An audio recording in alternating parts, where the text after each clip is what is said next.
Alrighty.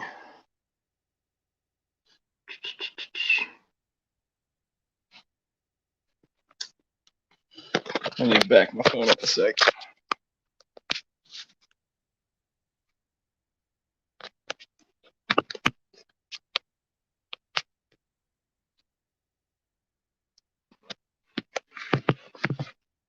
All right, stand by.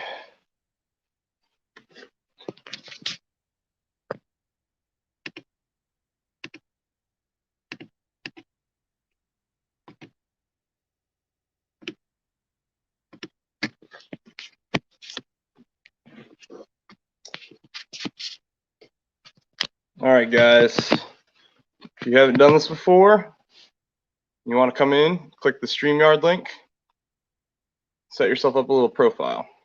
Hey,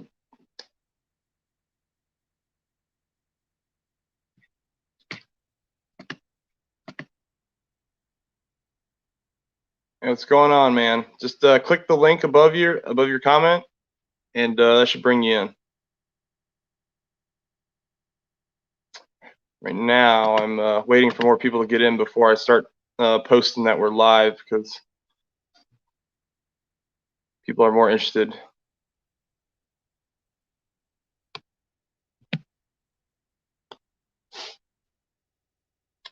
I just posted it.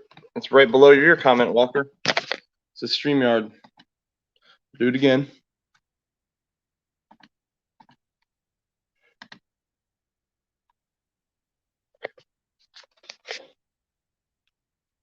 Should be right there. Man, it looks scruffy. Usually clean shaven.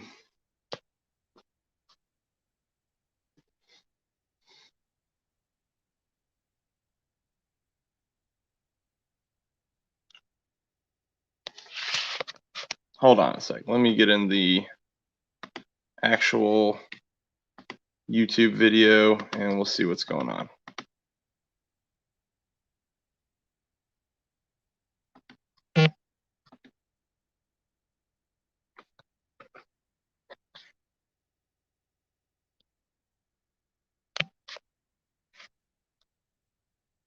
Oh, not the right link.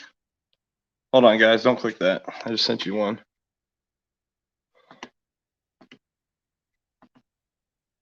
Why can I not get in there?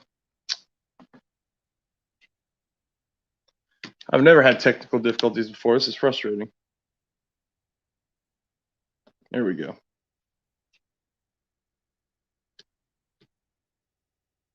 You guys don't see the link coming from my comment.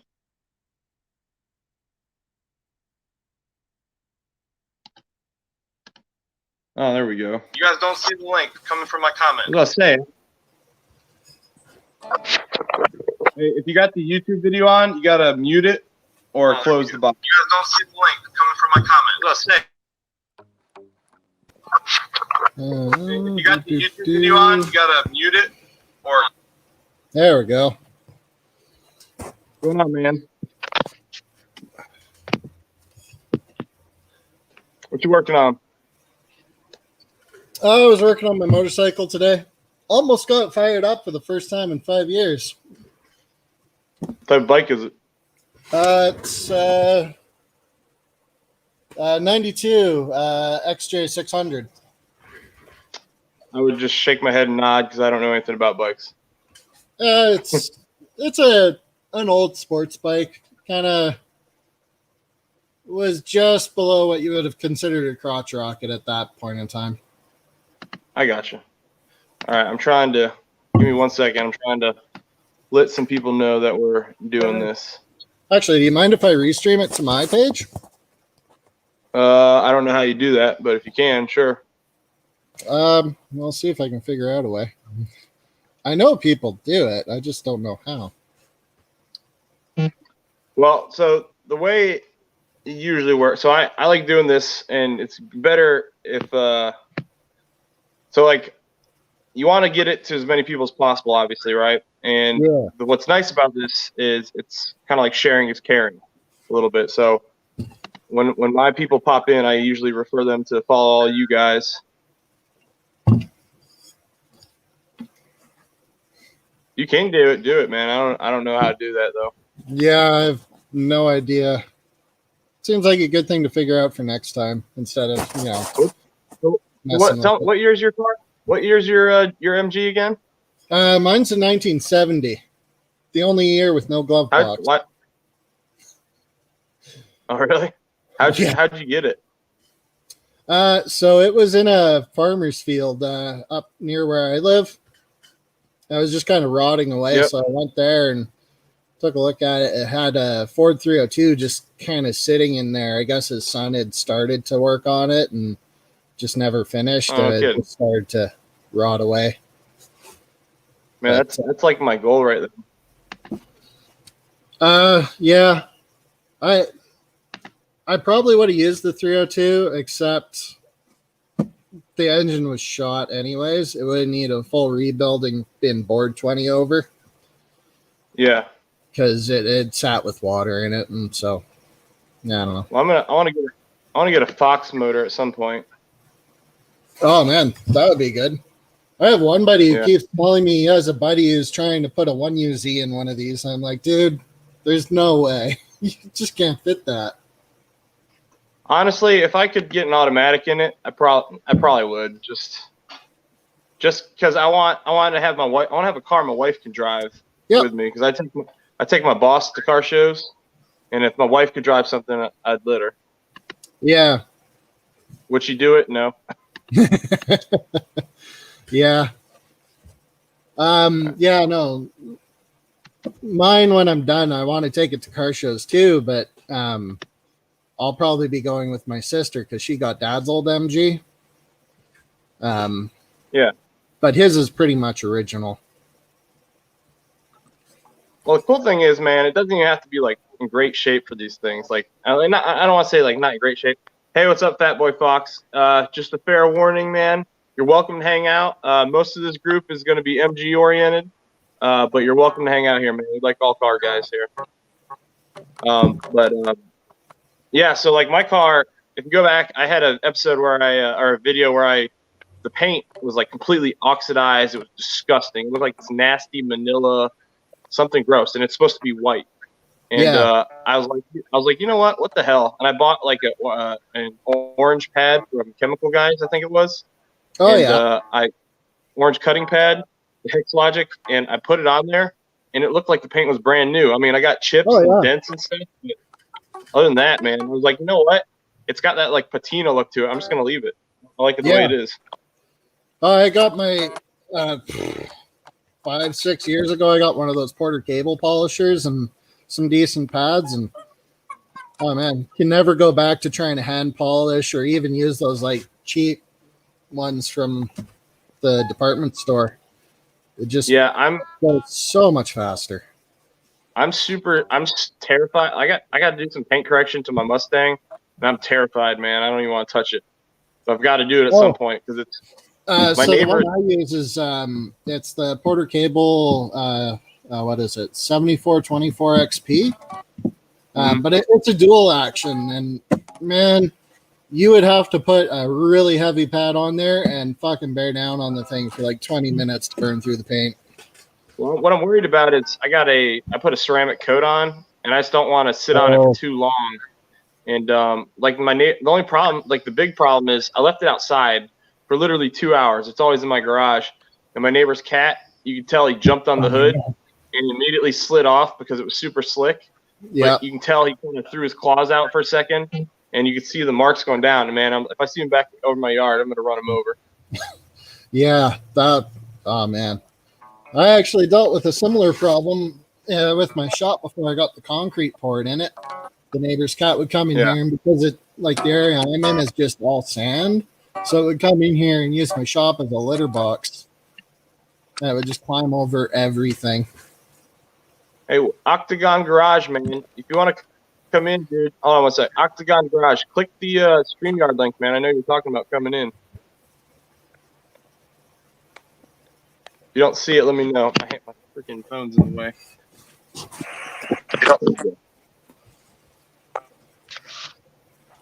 I'm on my laptop to read the comments, and then I stream from my phone because it streams better. Walker, what's been up to, man?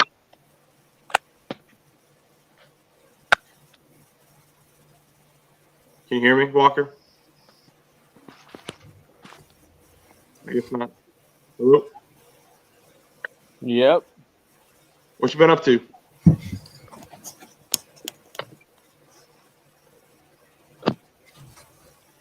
All right. I guess Not too much. Been pretty cold. cold. Gotcha, man. Yeah, it's nasty rain weather here. I can't even get out and I can't do anything. Like I gotta get my under my boss somehow, and I got to add some tranny fluid, and then the MG. I need to do the rear diff. I need to tackle the floor pan on the passenger side. I like do like half of it, cut it out, and it's so cold. I don't want to do it. I'm just freeze my tail off. Yep. And not only that, like I have to raise my garage so I don't have fumes in here when I cut like that, and I can't have that water come barreling in. I feel like the moment water touches that car, it's going to turn into a pile of orange dust. What's up, Robert? Can you hear us?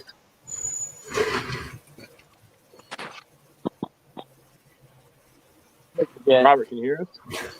15 inches of snow on. 15 inches? Your signal's kind of jumpy, man.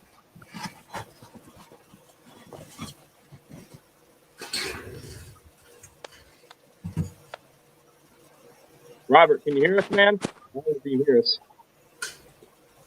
I can't hear you. Your phone mic's not working or something.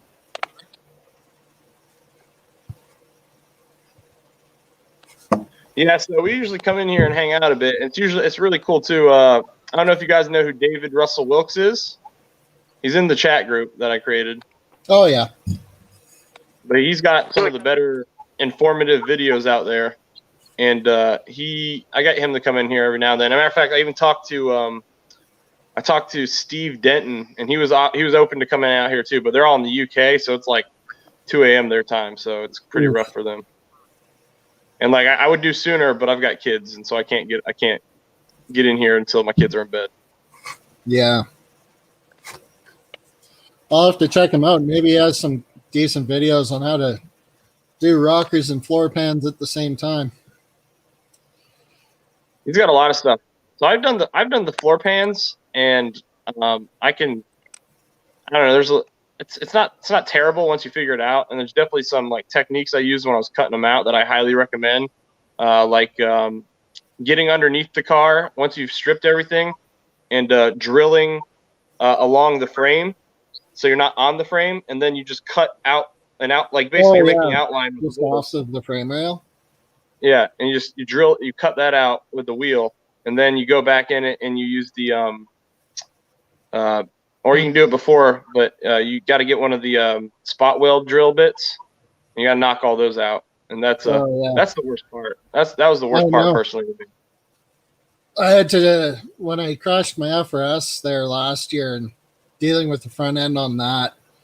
I don't know what kind of steel they use, but I went through I don't know how many spot weld bits trying to get that front end apart. It was awful. Yeah. Walker, your signal's super weak if you can hear me, man. It kicked you out by itself, so. Robert, man, I can't hear you.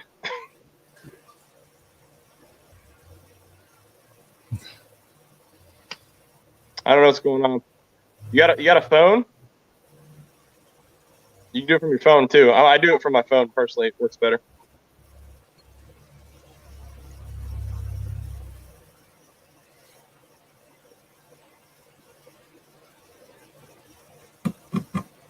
Yeah. So you got a MG? What else you got back there?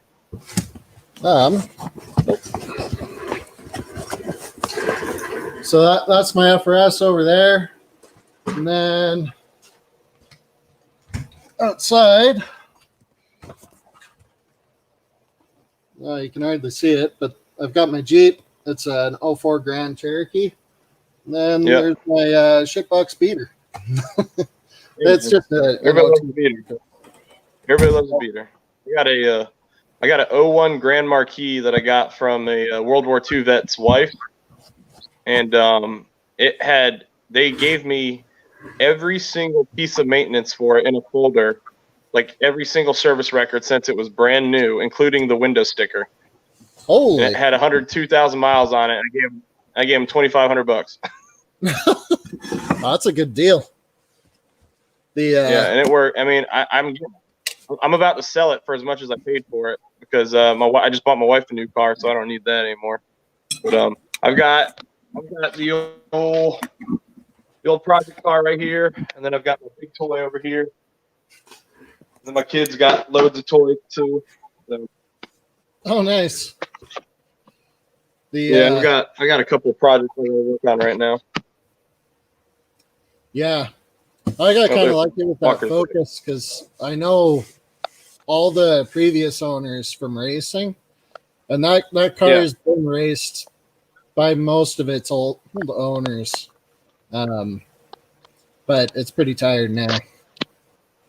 I got you, dude. I tell you what, man, that roll bar you got, I'm super jealous. I've been looking for one. I don't want to buy one new; they're so expensive. Yeah.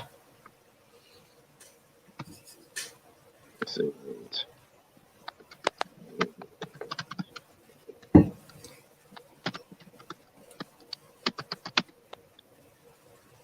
Give me 1 second. Sorry. Yeah, no worries. Oh man. I gotta post the link periodically here. Yeah, we get some pretty good people in here. We get there's these two kids from like Texas who come in every now and then. And they both got they daily drive MGBs somehow. I mean, they're pretty interesting guys. They're funny. And then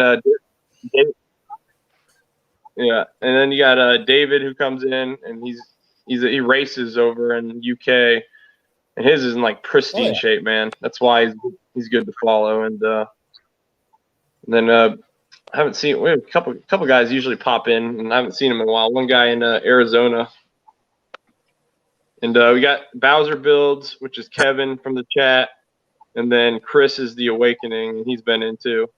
But it all depends on who's available that night. Yeah.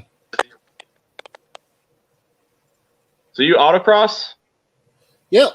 So I do autocross mostly, but I also do track racing. The closest track is about 8 hours from me south. So. Yeah, I was supposed to do autocross this past year, and like the goal is to turn the MG into an autocross toy just to play with. Yep. But I was supposed to take my boss out there and my boys, and my son was going to run the junior karts. He was only going to be 5 years old, doing about 45, 50 miles an hour. But it's on a. I was on an air. I'm sorry. Go ahead. Yeah. Oh, the local club here races. We race in the next town over a lot at a go-kart track that they let us drive our cars on. Yeah. But there's one guy in the competition tire class that just rocks a go-kart, and he's competing with $150,000 GTR $150,000 GTRs and stuff on this tiny little go-kart. It's hilarious. Yeah, it was going to be on a big airstrip, and they've got like kill switches for the kids. So if they start running away, just turn it off. Oh yeah. So I had to make sure it was safe, or my wife would never go for it. Makes sense. Hey, we can hear you now. Let's walk. We could hear him before. Robert, man, I haven't heard him at all. He was trying to come in. He was like super excited about it. I was hoping to hear him pop in. So interested in his car. So you said you got yours. What you said 2 years ago? Is that what you said? Yeah, it'd be pretty close to 2 years now. So what major issues do you got to work on? Well, basically everything from there to there is just rotted out. I can post a picture to the chat, but basically what the last guy did is he just bought a new outer panel and just welded it right over top of what was there. And so underneath it, there's an outer that's maybe half of it's left. Then there's that inner rail is just gone completely, and then the innermost part of the rail is like the whole rocker assembly. There's just no strength there. So I've got 7 or 8 jack stands under the car right now in various places, just trying to get it to sit more or less straight. And I'm going to have to brace the whole thing and basically cut out the floorboards and the entire rocker assemblies on both sides and replace the whole 9 yards. So Walker, you said yours was not in the garage because your roommate had a CUDA in there or something, right? My good buddy's got his CUDA in there right now, yeah. So where's your car at?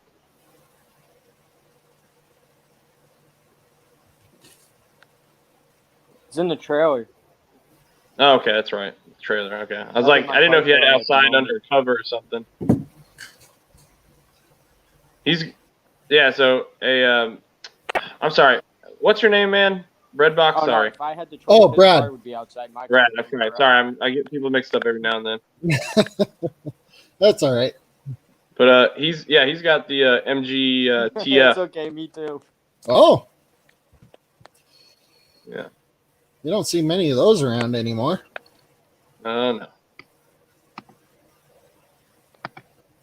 Let's see. I mean, I live in Massachusetts, and my car's the only one I know of in our state. I don't know who's in here right now watching. It says there's 3 people watching. Usually, if you are in here in the live stream part, it doesn't count you because you're going through StreamYard.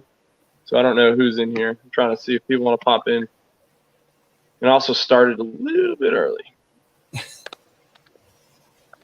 Let's see. Trying to. Let's see. You know who'd be really cool to get in here? Some of those next guys. Getting some what? Get who in here? Some of the next generation group in here. Yeah, you got to understand, man. What's his name? From the next generation group chat. Yeah, I know what you're talking about. I don't think I always invite them, and I think they just do their own thing. It might not be for them, I don't know, but I just don't push it. If they don't want to come, they don't want to come. I don't really care. I just do this for fun, man. And it was a cool way because like that, I'm gonna be able to go back now, and if you do the same thing with your TF, I'll be able to go back and basically see a chronological history of how I got my car on the road after sitting for 32 years. Yeah, that's pretty much why I started my channel as well. It's just that, and like I'll have to get it inspected, and if I can have something I can show the guy who's inspecting it and be like, hey, here's all the steps I went through. Yeah. Let's see. All right, I'm trying to get. Let's see. Right, same here. Yeah, I luckily never have to get mine inspected because I would fail for sure. Yeah, the inspections here, like it's not like some places where we have to get them done every year or anything like that. It's just if certain circumstances, like if you're having to do major repairs and ICBC knows about it, or in my case, if they have no record of the VIN at all, then you have to get it inspected. So that's the only reason I have to. With the FRS, like, if they found out what the amount of damage to that thing, it was repairable, but it was, can't remember. Basically, it would have cost more than the car was worth to try and get it fixed. So what are you trying to? So you have the? Are you going to keep a 302? Are you trying to get a stock motor in there, or what? What are you trying to do with it? So that I actually sold the 302 because I just didn't have any interest in rebuilding it and trying to turn that in there. So what I'm going to put in is I'm going to put in that the Honda K24 engine. That'd be pretty cool. Oh, really? Because they looks like you're pretty easy to get about 220 horsepower out of. Yeah, not man. a ton of torque, but it's a light car. It doesn't need a lot of torque. Are you in the Unique group, the Unique MG group? Yeah, I think I joined it there the other day. Okay. Hey, what's going on, Broken Tool? Hey, man, this is you're welcome to hang out for sure. Just giving you a heads up. This is a lot of MG British sports car talk. Welcome to hang out, bro. You got a lot. That's one of the things with I do both of them. So I try to schedule my MG talks the same day somebody else is doing Mustang talk, so I don't like steal away from those guys. But Broken Tool's got some cool stuff on his channel. He's got he's got a coot on his channel. He's working on. He's also working on a Fox Body as well. Fox Body Mustang. Nice. Yeah. But yeah, man, I'm just happy my car's running. I got to get the turn sync. Chris from The Awakening, he's gonna send me a couple parts that he's got spares lying around. I need my kid was in my car one day, and he was sitting there because I let him sit in there, and I'll turn the TV on over there. Yeah. And he'll sit there watching like Corey Carson. And he was on the turn signal switch. He's sitting there just jamming on it. And all of a sudden, I heard a crack, and I look, and like a little spring falls out. I'm like, oh god. Oh no. The springs are the worst too because you can never tell where they're supposed to go. Well, before I even freaking got it back, like before I even got everything wired up, I had to it's already broken, so I have to take it out, throw it away, and I got to replace it. So like my turn signal, so these lights right here, these DRLs, they're white, and then the flash amber for the turn signals. Oh yeah. So I love that, and now I can't show that it works, and so I do the whole. I don't have the top installed. It's sitting in my garage, and I do the whole arm signals out the window thing because that's all I can do. And I've had a cop ride my butt before, and I'm like, oh man, I'm for sure gonna come by this with a ticket. I'm so gonna get a ticket. Yeah, it's kind of funny because I've had that happen too when just a turn signal burns out, and I was like. I'm in the middle of nowhere, and I've got a cop behind me and no turn signal. And then sorry. Say we got a bunch of people watching. Hey, if you guys want to come in and talk cars, click the StreamYard link that's in here. I'll post it up again. Sorry, I didn't mean to interrupt you, Brad. Oh, that's all right.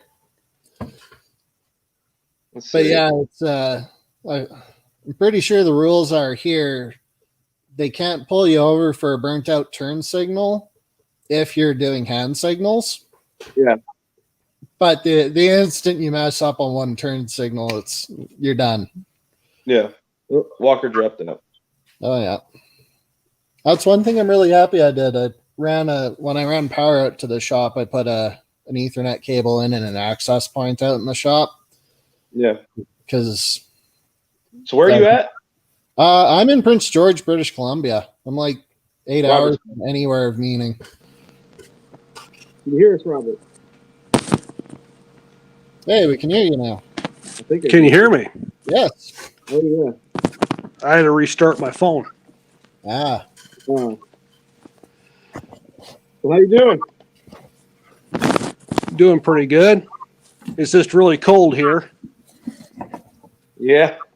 It's not quite as cold here. It's just nasty and wet. 3 degrees outside. Yeah. You can keep that. Yeah, we're about the same. Spent most of this week at minus 26 Celsius, which is -8 Fahrenheit, somewhere around there. Hey, for everybody's watching the stream, I'm Matt from Brailsford Rides. On my side over here, you got Brad from Breadbox Racing. He's got a 1970 MGB. Then Robert below is Octacon Garage. And what year's your car, Robert? What was that again? What year's your car? The current one I'm working on now is a 69 MGC, but my driver's a 79 MGB. Okay. So, well, I don't drive it right now, of course. But,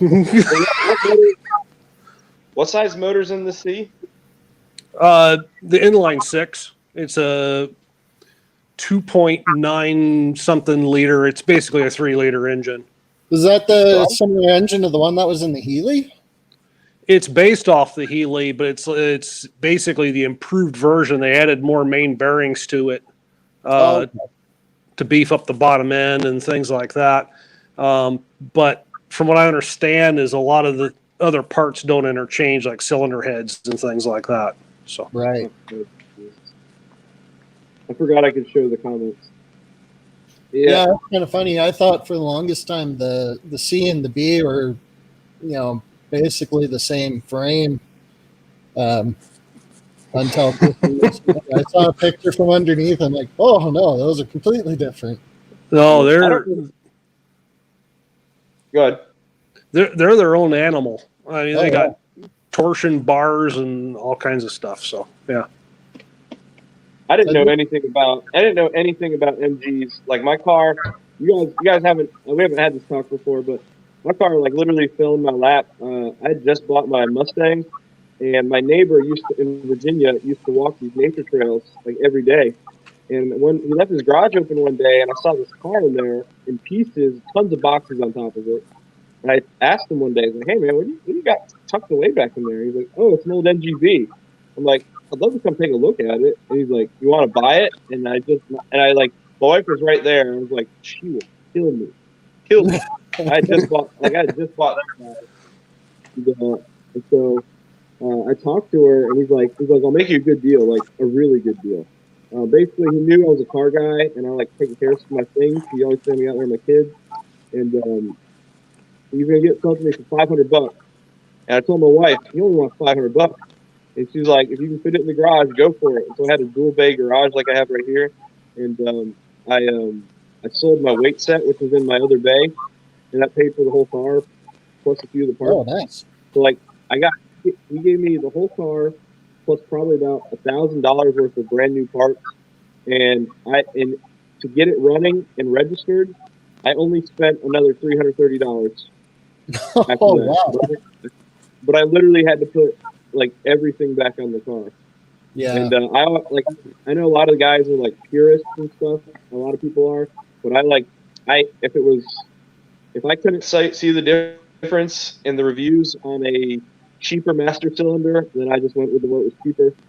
Yeah. It was a budget build for sure. And I got kids and I got other cars, and so I just kind of like kept it on a budget for sure.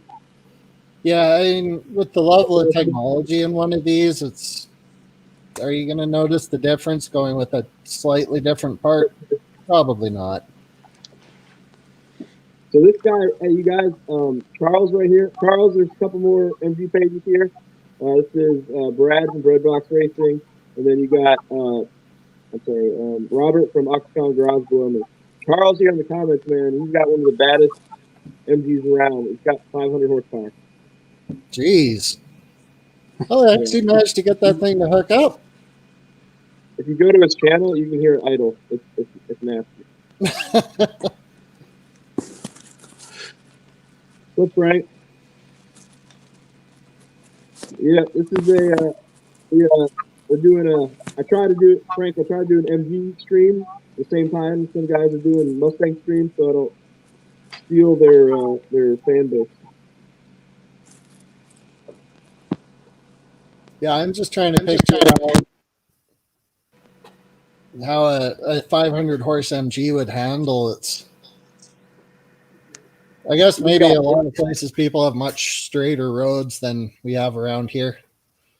He's got a lot. The whole thing's built, man. Yeah. There he goes. Hold on. Let me put that up. Full tube chassis, 4-link suspension, all that stuff. Oh, okay. Yeah, I would do it. Yeah. I've got the rear suspension of an RX-8 sitting under the car that I'd like to try and fit, but I don't know. At this point, I'm not sure. I might just try and. Pardon? No. One of my Mustang buddies pops in. He's saying, "Thumbs up. I'm heading to bed." Appreciate it. At this point, I might just stick with the solid axle and do a 4-link because it's going to be a lot with that independent suspension in the back. Yeah, whoever had this car before me, they got the kit from Ross, which had man, that's some feedback from somebody. But it has the strut kit that kind of like bolts onto the lower control arm, and it looks super janky, like looks super janky. And one of the sides, the strut's not even attached to the control arm right now. Like it rusted out in the bolt and was put this way through. So I'm gonna have to like cut the bolt off, weld a new one on, and run it back. So right now it's just sitting on the spring. So like my left side will bob up and down a little bit, but it's not like super. I don't know. It's not like it's gonna rip off. It doesn't have the dampening basically. Yeah. Yeah, no, my dad's has the tube shock kit on the back, which actually made a pretty good difference. But I don't know, I had this whole rear suspension setup just sitting around, and I don't know, I figured I'd try and get in there. If I can, it's going to be awesome. Yeah, people like seeing that kind of stuff. So Robert, sorry, go ahead, man. No, sorry, I was just thinking out loud there. Hey, what's up, dude? Hello, what's going on? Not much, man. We're I know you're a GT350 guy, but you're in the MG live stream. All right, cool. Happy to be here. Didn't just saw it going on. I was like, whatever. I mean, No, it's never been part of something like this before. So it's just shooting the shit, man. Just taking it easy on a Sunday night. Yep. My kid's in bed, so. Actually, I think I was saying the other day there that I've autocrossed my brother-in-law's Mustang a few times. Oh yeah.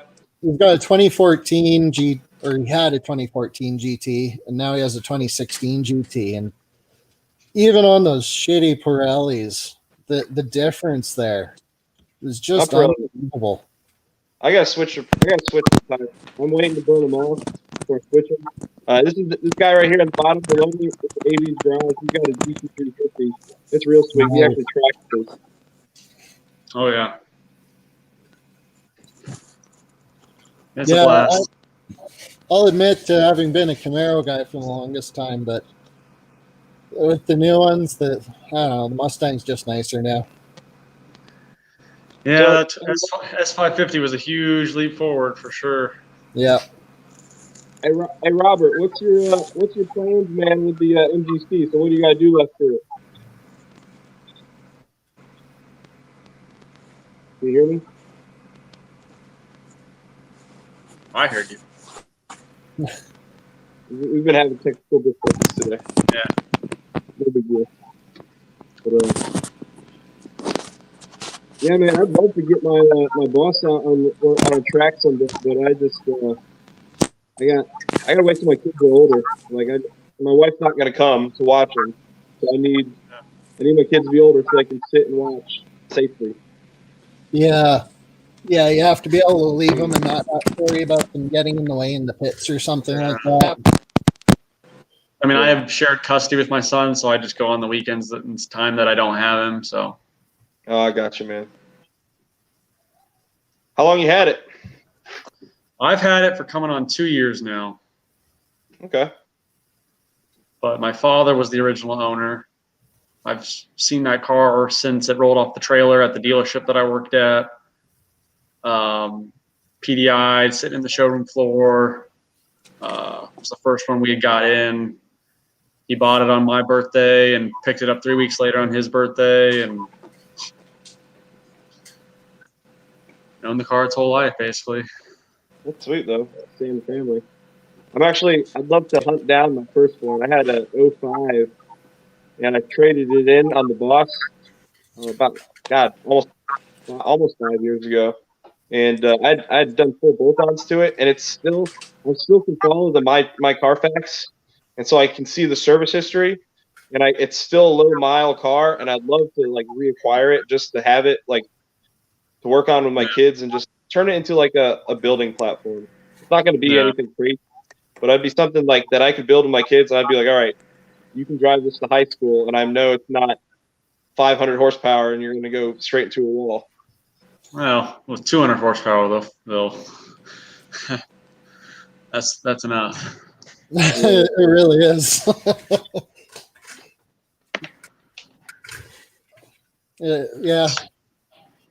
Yeah. That's kind of what my dad's MG was like for us. That was the car that we'd work on weekends. I really enjoyed doing that. Yeah, I kind of just got into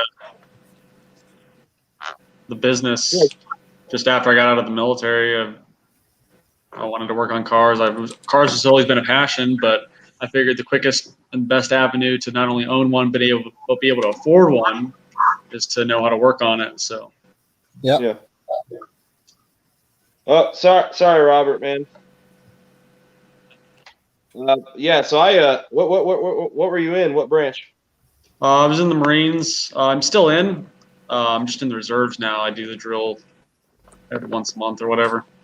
Where do you live? Oh, I live in Orlando. I'm stationed on Lejeune right now.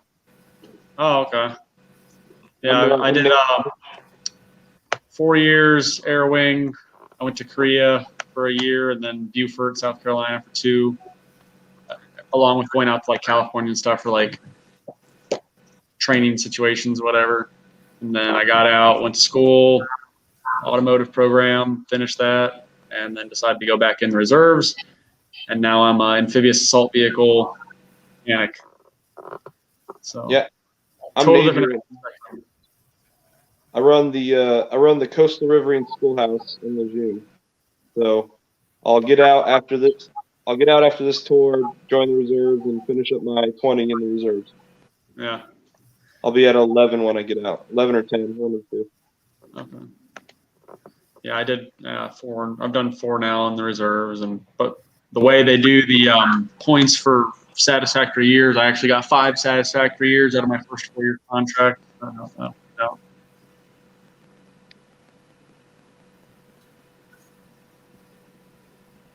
Now I'm actually thinking about switching again and going counter intel. I mean, I have all the scores and stuff to do it. So we'll see. It's a lot of schooling to go to. Yeah. My phone just completely lost its signal, so I had to switch from Wi-Fi to 4G. So how are you doing this and putting it onto your YouTube channel live?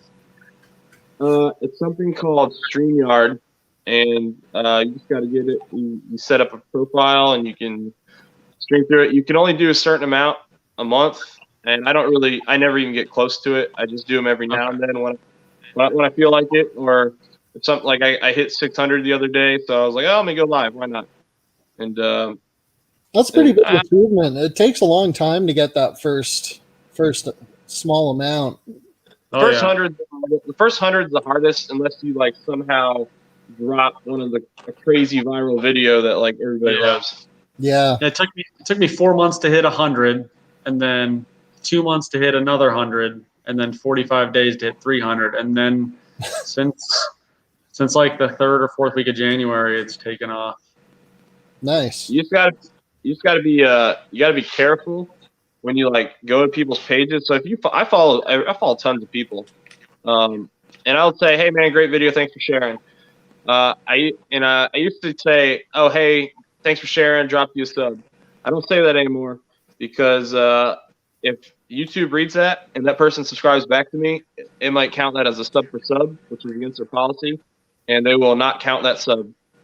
And I've learned that hard way. I lost 17 subs in 24 hours. Oof. Wow. It just took them away. And I woke up, I was like, what the hell just happened? I went to bed with a certain amount, woke up 17 less, and I was like, geez. Wow. Okay, so I think I also experienced that myself. I was on a thread on Facebook, and it was a good thread. Everybody was subscribing back and forth. There's 20 different people in on this thread, and I went up a ton, and then the next day I lost half of it. Oh wow. I'll have to keep that in mind. That was off YouTube. That was on Facebook, so I don't know. What just stupid? I don't know, man. Why? I don't understand that. The other thing you gotta be careful of too is so the algorithms. I'm not 100% on how they work, but like if you get too many, so they track as one of those metrics that they track is percentage of your views from your subscribers versus non-subscribers. So if you get your subscriber views like too far down low and you're not getting a lot of views overall, that's not a good thing, and they might not suggest your content if your own people aren't even watching it. Gotcha. So you gotta be careful. That's why I'm careful. Like if people don't want to watch it, then whatever. I'll follow pages and I'll check if people's cars are cool. I'm gonna watch it and I'll leave a comment whenever I'm able to. And I'm pretty good about going through them when I can. Yeah. Yeah, I mean, it does kind of make sense that they would do that, where it's like, you know, if nobody's actually watching the stuff, then, you know, because Google's got to make ad money, right? And they're not gonna push videos that people aren't gonna watch because then they can't sell ads. Yeah. Yeah. Hold on, my freaking dog is tightrope walk through my garage and gonna scratch up my car. I don't even What let are my you dog in the shop anymore because every time she does, she finds wherever I've got my current dirt pile going and just lays right down on top of it. And she's got really long fur, so it's just a bad sign. And I've got a 6-year-old shepherd. Yeah, I unfortunately might be putting my dog down tomorrow. Oh, somebody said they were in Buford too. I can't see that though. It just popped up on the screen. Somebody else said they're in Buford too. Yeah, so I can do this. I can click on the comments and highlight them. Oh, that's pretty cool. Robert, can you hear us, man? Or can you? I don't know if we can hear you. Yeah, it's been pretty quiet. Is that the other guy in the bottom corner? Oh shoot! He said he's back. Oh, yeah, that's hiding. Hey, sorry, Walker. I couldn't. It wasn't popping up on my computer. It was hiding below the bar, so I didn't That's see you all down right. there. You were backstage, just kind of hanging out. You had the super special pass down there. Hey, sorry, Walt. I'll be right back, guys. Yeah, man. This damn So this is algorithm. Yeah, it is what it is. I'm at a point now where I know if I might not get there as fast as possible, but if I just keep plugging, I know I'm going to keep growing. Yeah. And I'm not. I just learned the other day that I was tagging. Well, not the other day, about a few weeks ago, that I was tagging my videos wrong. In my mind, if I break like long tags apart, word for word, and tag individual words, it gives it more options to piece it together. Well, apparently that's not how YouTube works, and I was just doing myself a complete disservice Oh, No. for like hundreds of videos. Well, not hundreds. I have like 170 uploads total, but like I probably could have got there a lot faster than now already. yeah. And hey, appreciate it, Paul. Appreciate it, man. Yeah, I was just But checking it's, my watch time. So I've only been doing this since May. So I'm at 3,800 watch hours almost. So I'm almost at the 4. Obviously, I'm just missing the subs. But as far as watch time goes, I'm at 5% from subscribed. Is that too low? I've seen a lot you've got 3,800 in the past hour. You're looking at the monetization thing. What are you looking at? Yeah. Yeah, so you got I'm more right than me, man. I mean, a lot of it has, a third of it has come from my F-150 oil change video. I was gonna say, I know you have an F-150 video that's like crazy popular. Yeah. That's the one that has done the best for me. It's kind of funny sometimes. Yeah. Like, the videos that take off, or you'll just be like, "Why this one?" Well, because I did it when when the 2020 model year had just come out. It probably had only been out for like 6 months. So that's what I think it is. And that's why when I got the 2021 in front of me, they were trying to sell it and it had a check engine light or whatever on it. I just did a quick video on how to do the oil life reset, even though it didn't need it. It's a 2021, and a lot of people have been searching the hell out of those trucks, including myself. I was just like, shit, give it to me. Man, I wish I Yeah. could afford that truck. Yeah, me too. I want a truck to tow the car, but yeah, I just can't afford a $60,000 truck right now. Even at Ford pricing, I'd get it for about 47. I mean, Well, things are just getting so expensive. I just bought my wife a new car, but it's not even new. It's new to us. We bought a 2017 Explorer, like low miles. We needed something bigger for the kids and dogs, and just I just looking at the price of the brand new one, I just couldn't justify it when it only had like 30,000 miles for almost half the cost. what engine does it have? It's got the 2.3 turbo. Oh, they had that? Oh, yeah, they did. Okay. I did Carvana. I'm actually going to drop a video on Carvana, like a review kind of process. Yeah. But they dropped off a 3.5 with 4-wheel drive, and the 4-wheel drive on those is really wonky to me. It's so weird seeing it split from the front to go rear, and that first one had a ton of issues that I discovered, and I ended up sending it back, and they sent me another one that we wanted as well. And actually, I really liked the process. It was super nice. Yeah, Let's see. a lot of the Ford SUVs, the PTUs, which is the unit, if you didn't know, basically just sends the power to the rear. They have a lot of issues with basically the thing overheats and the oil cooks, and people don't drain the oil. It's supposed to be drained actually every like 30,000 miles because it doesn't have like a heat exchanger or anything. So they just cook, and there's no way to get air to them because they're sitting behind the engine and transmission. So it's just a shitty design, really. And Well, I heard something like a light whirring noise, and you can say no to Carvana for any reason in the first 7 days, or you can just send it back immediately. And I was like, I want to look it over, and I drove it up on ramps. I said, so we signed for it. I drove it up on ramps on the first one, and as soon as I got underneath it, it was a transmission whirring, and it changed when you got under load. I was like, nope, it's gone. Nope. I know. If it was a squeaky pulley, that's an easy fix, but I'm not doing that. I know. My dad had a company truck. It was 2013. I think that was a 3.4 liter, the EcoBoost. Yep. And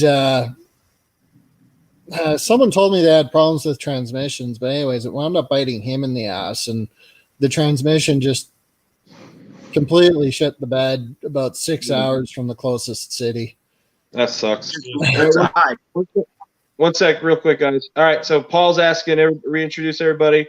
So I'm obviously Matt, Brailsford Rides, and to my direct right on the panel is Brad from, actually, let me get rid of it. Hopefully their names pop in.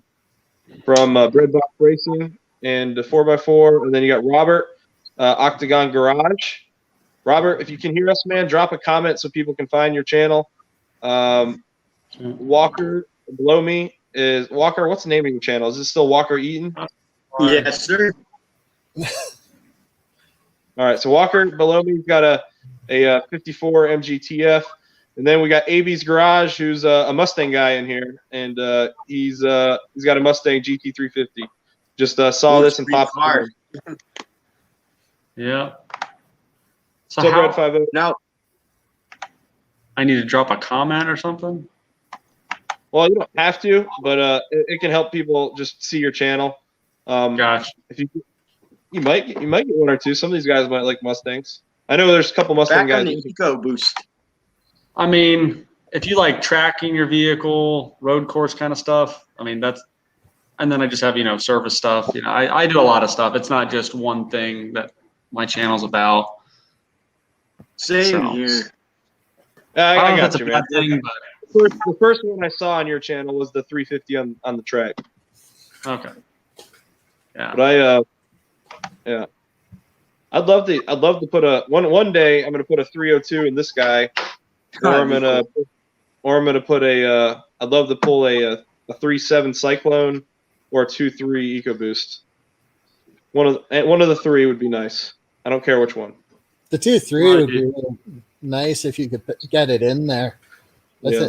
And this is where I'm having troubles with the K24. Is it's just the way it's packaged, right? And with how narrow those frame rails are, Yeah. the saving grace with the K24 is that the engine's kind of tilted from the factory, so it picks the alternator up and it just fits. So I'm able to get about a 1/2 inch clearance to the steering shaft. Well, I've seen that one done before, though. I think I've seen. Yeah, I think there's one other guy that's done it, but I'm not sure if he ever got it running. I gotcha. Hey, Red 50, if you're still in here, have you hit 1,000 yet? I can't open you from StreamYard.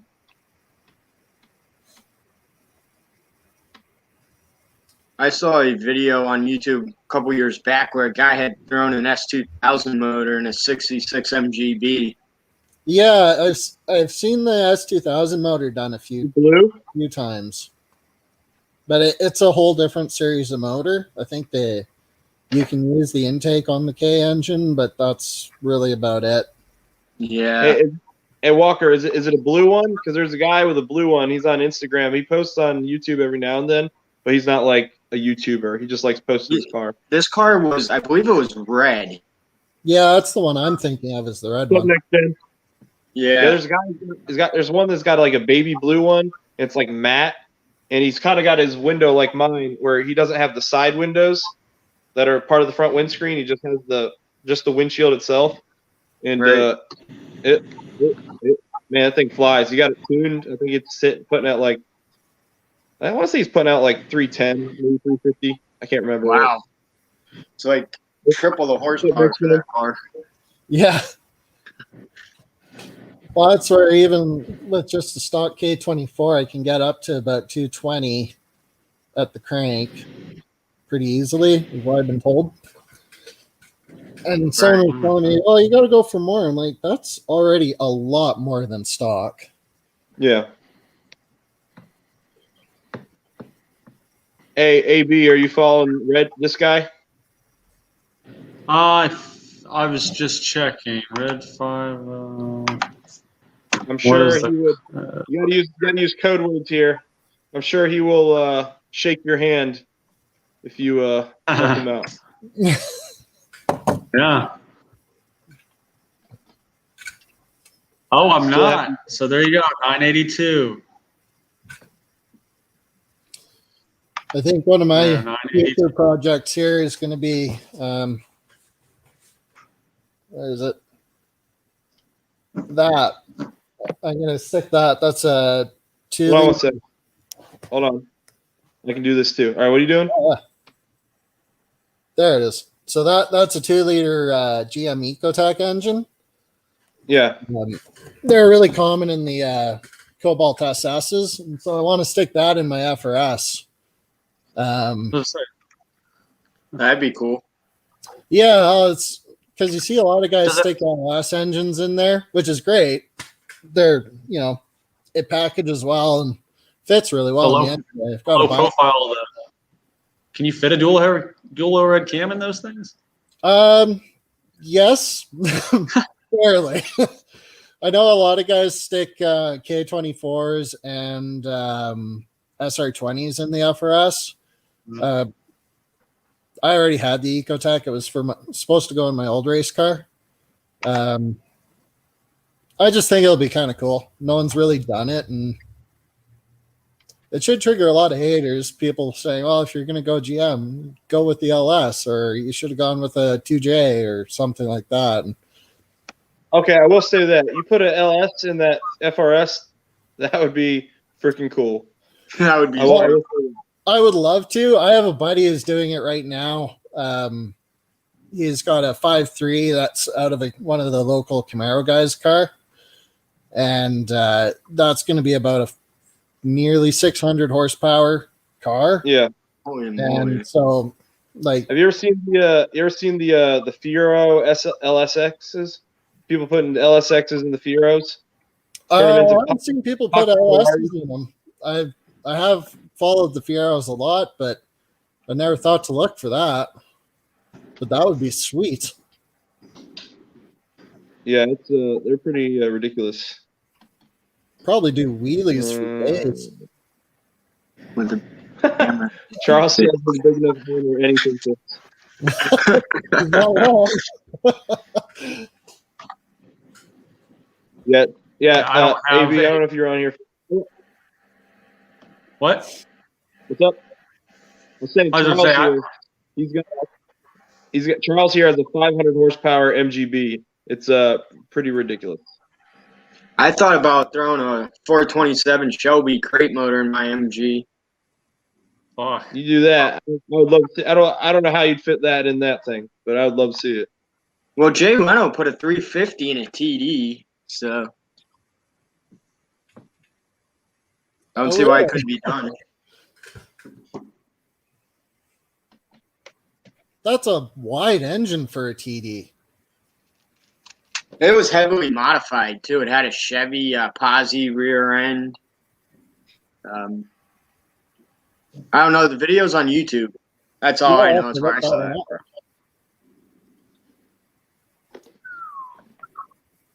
Yeah, I guess Robert, a lot of can you- guys have been sticking those the 3.4 V6s in. Dang. I'm gonna get Red 5.0 monetized by the end of the night. Hang on, I got Red 5.0. I'll go sub. I'm about to send him another one. yeah. Be careful, man. Say you're gonna. Hey, what's up, Street Fox?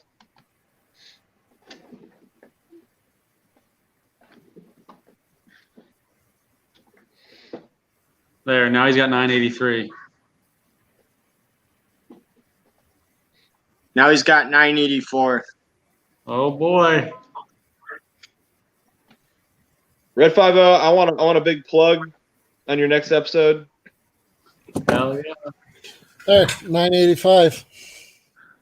Oh shit. He's gonna get to it.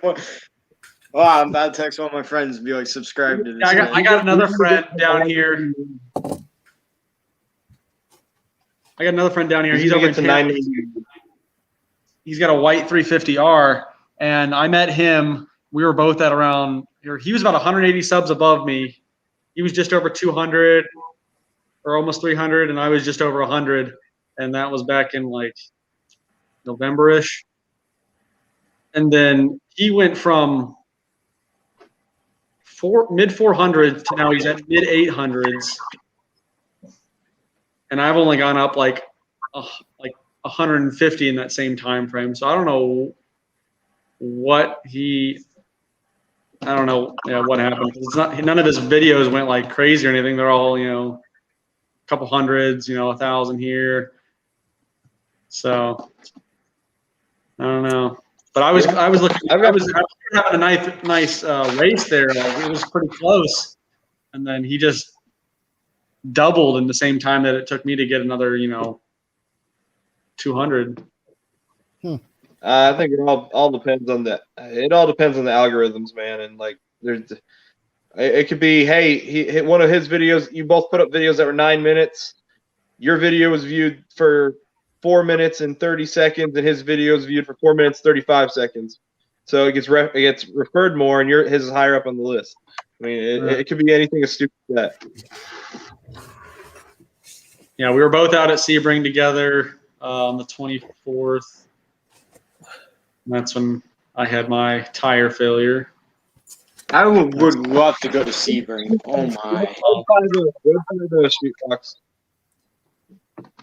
I know I got to race my FRS down at Laguna Seca once for I got to do like 5 laps, but that was amazing. Yeah, I can bet.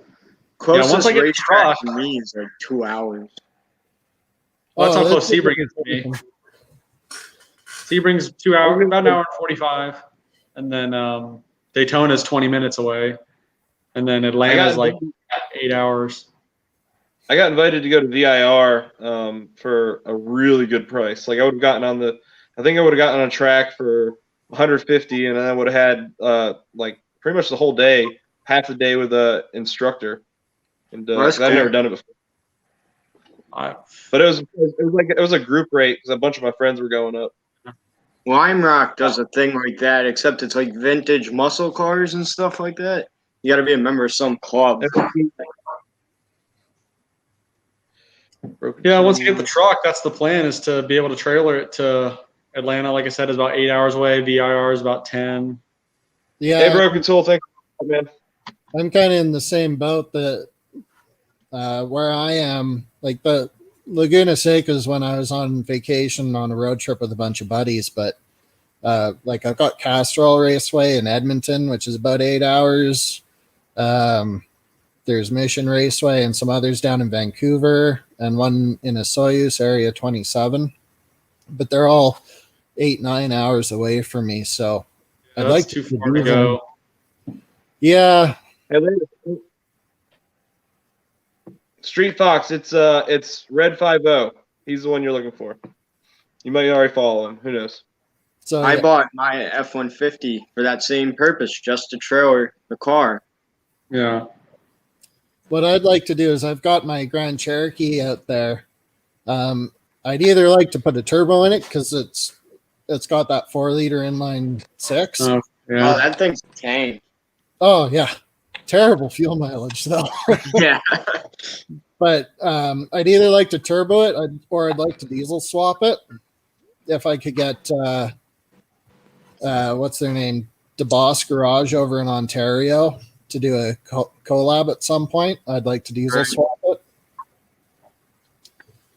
But I'll tell you what, one of my favorite channels is that I like.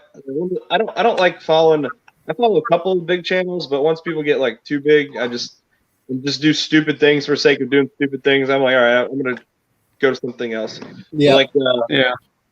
Westland, I think it's Westland Champlin with the diesel GT500 Mustang. What? Super cool. Super did he cool. get it I with a saw blown that. engine or something? He put a Cummins motor in a Mustang and he put a GT500 front end on it, and it's Oh, and come he on. has he's got a smokestack coming out the hood. It's freaking awesome. If you're gonna put any diesel in a Mustang, you gotta throw the Power Stroke in there. Come on. That's my Well, I would put a Cummins in for sure. I put a Cummins in the Hudson tranny. Power Stroke. Interesting. Yeah. You Yeah, watch it, man. He's it's freaking cool. I got a new subscriber. Who is it? Red 50 subscribe. that's the tricky part with diesels up where I am is in our winters, they just don't heat up. Like I know a couple guys with Dodge 2500s with Cummins in them, and older ones, mind you, but yeah, if it's minus 30 outside, Yeah. you're wearing long johns and layered up inside the cab even on an 8-hour drive, because at the end of the 8-hour drive it's still minus 10 in the cab. Wow. Wow. Yeah. Nobody wants that. No. I know here in Massachusetts it gets closer to 0 degrees, sometimes negative. And I have a 4.6 gas motor, and that thing, like this morning, it was about -2. Would not want to start. Yeah. It's pretty Hey, Red, are you still in here? Red 50, you still in here? How many you got now? It's got to be at like 990 now ish. You gotta be close. He subscribed back to me, so Well, hopefully it doesn't bite you all in the ass. I only have 4 subscribers. I can't lose many. All right, so Paul's asking what everyone's next project. So, Paul, I still got the front half of the passenger floor pan in this thing is like I could put my foot through it. So I need to cut out the front half and weld in. I've got the replacement pan way back there, and I just need to weld in the front half of one. And then I need to do the differential fluid because it's 30 years old, and I should have done it when I got the car, and I forgot to do that. And I have no interior, so any pieces of interior I can get cheap is going to go in the car. I kind of want to do a track thing, and I'd love to put a roll bar in there so I don't die if the thing really flips over. Oh, if you're going to do a roll bar, don't do what mine has. My car had no roof on it because it's got this roll bar. It's got a fiberglass roof So, over like- there. Oh, yeah? The roll bar on mine is oh, that's Hold on. cool. Hold on. like you can see where it's mounted. Yeah. If you do a roll bar, you're going to want to get that out a little bit further because if you were in an accident, you'd smash the back of your head on it. Ooh. That's nice. It would be a bad time. He's at what's up, Black Knight? Yeah, he's at 987. He's got 5 more or so than he had when he came in here. That's good. I can get him there. I'm kind of curious. You said you weren't running side mirrors on your cars, Matt? Oh no, I got side mirrors. Hold on. Oh. I'm trying to take it off just you, so we're not just staring at you, unless I want to make you feel awkward. I do that one enough already. No, I got side mirrors. I had one that came with the car, and then I couldn't find another one, and some guy, one of my subscribers, just mailed me one, which was pretty neat. Sorry, did I say mirrors? I meant windows. I don't have any side windows, but Chris from The Awakening, that channel, he's gonna mail me some windows. He said he had a couple extra parts lying around. He's also gonna send me my turn selector switch because my kids broke mine, like I said earlier.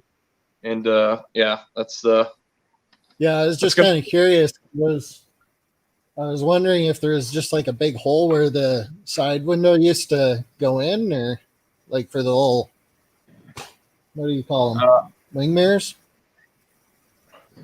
Oh, the wing mirrors? Oh yeah, I don't have those on. I have those. I just don't have them on. Oh, okay. I haven't put on the gasket. I tried doing the gasket that goes under the window or the stripping or whatever. Oh, God. It is effing impossible. I've tried to do it like 10 times. Try doing Do it. I'm not looking the forward TF to one having is to do even that. just as hard. Hey, Black Knight, Anthony. Oh gosh, Anthony Baracco. Anthony, his channel's name's AB Garage. Go check him out, man. My next project for the gentleman who commented is there's this gentleman from Michigan. All I was missing was the side cowl brackets for my windshield.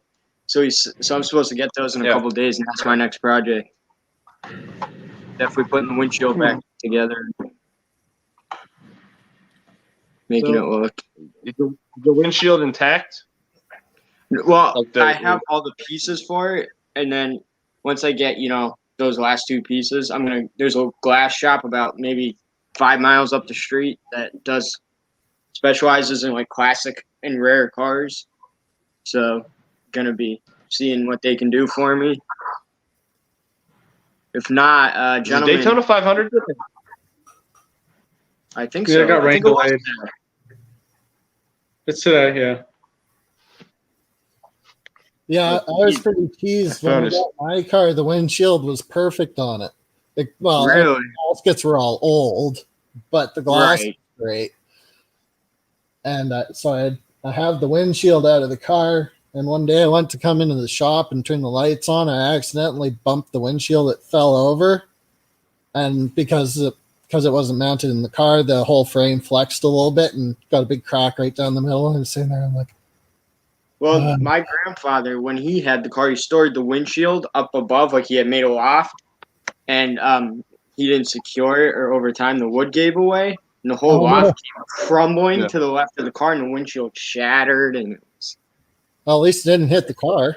yeah, no, that's So my son, he was 2 at the time. Yeah, he was about to turn 3, still 2. He saw me clean my Boss 302. I wiped everything down, and I turn away for half a second, and I look at him, and he actually no, I didn't even catch it. It was an hour later. I saw a bottle next to my car of industrial degreaser, Purple Power. He sprayed the entire side of my car in purple, and it baked in the sun for an hour. And actually, part of it baked in the sun for 4 hours because I thought I got it all when I didn't. And like you can't, I've got it done real well, and I polished it up real good. And you can't see it unless you're looking directly at it, but it definitely left a little bit, some marks in some spots, and I just got to do some paint correction. But it my soul died a little bit that day. Yeah. He was just trying to help. He was trying to copy his dad and just help me out. Yeah, that would be a bad time for sure. I always did like Right there, Black.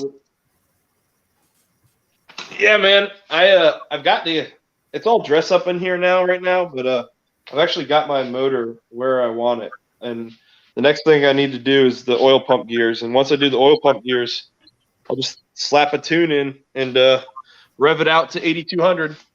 Are the oil pump gears in that one resin, or are they just like a? Pardon? They're junk, man. You can take them out and you can, yeah. It's the one weak spot of my whole motor. My motor's forged everything except for that, and it's just junk, and I need to replace it.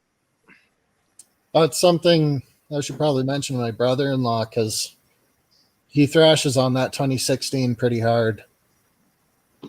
I mean, it's not terrible. It can handle it's supposed to be able to handle up to 700 horsepower, but I want mine red lines right now at 7,500, and I got a bunch of buddies who've tuned theirs. And if I want to take it up to 82, just to be safe, I need to change out my oil pump gear.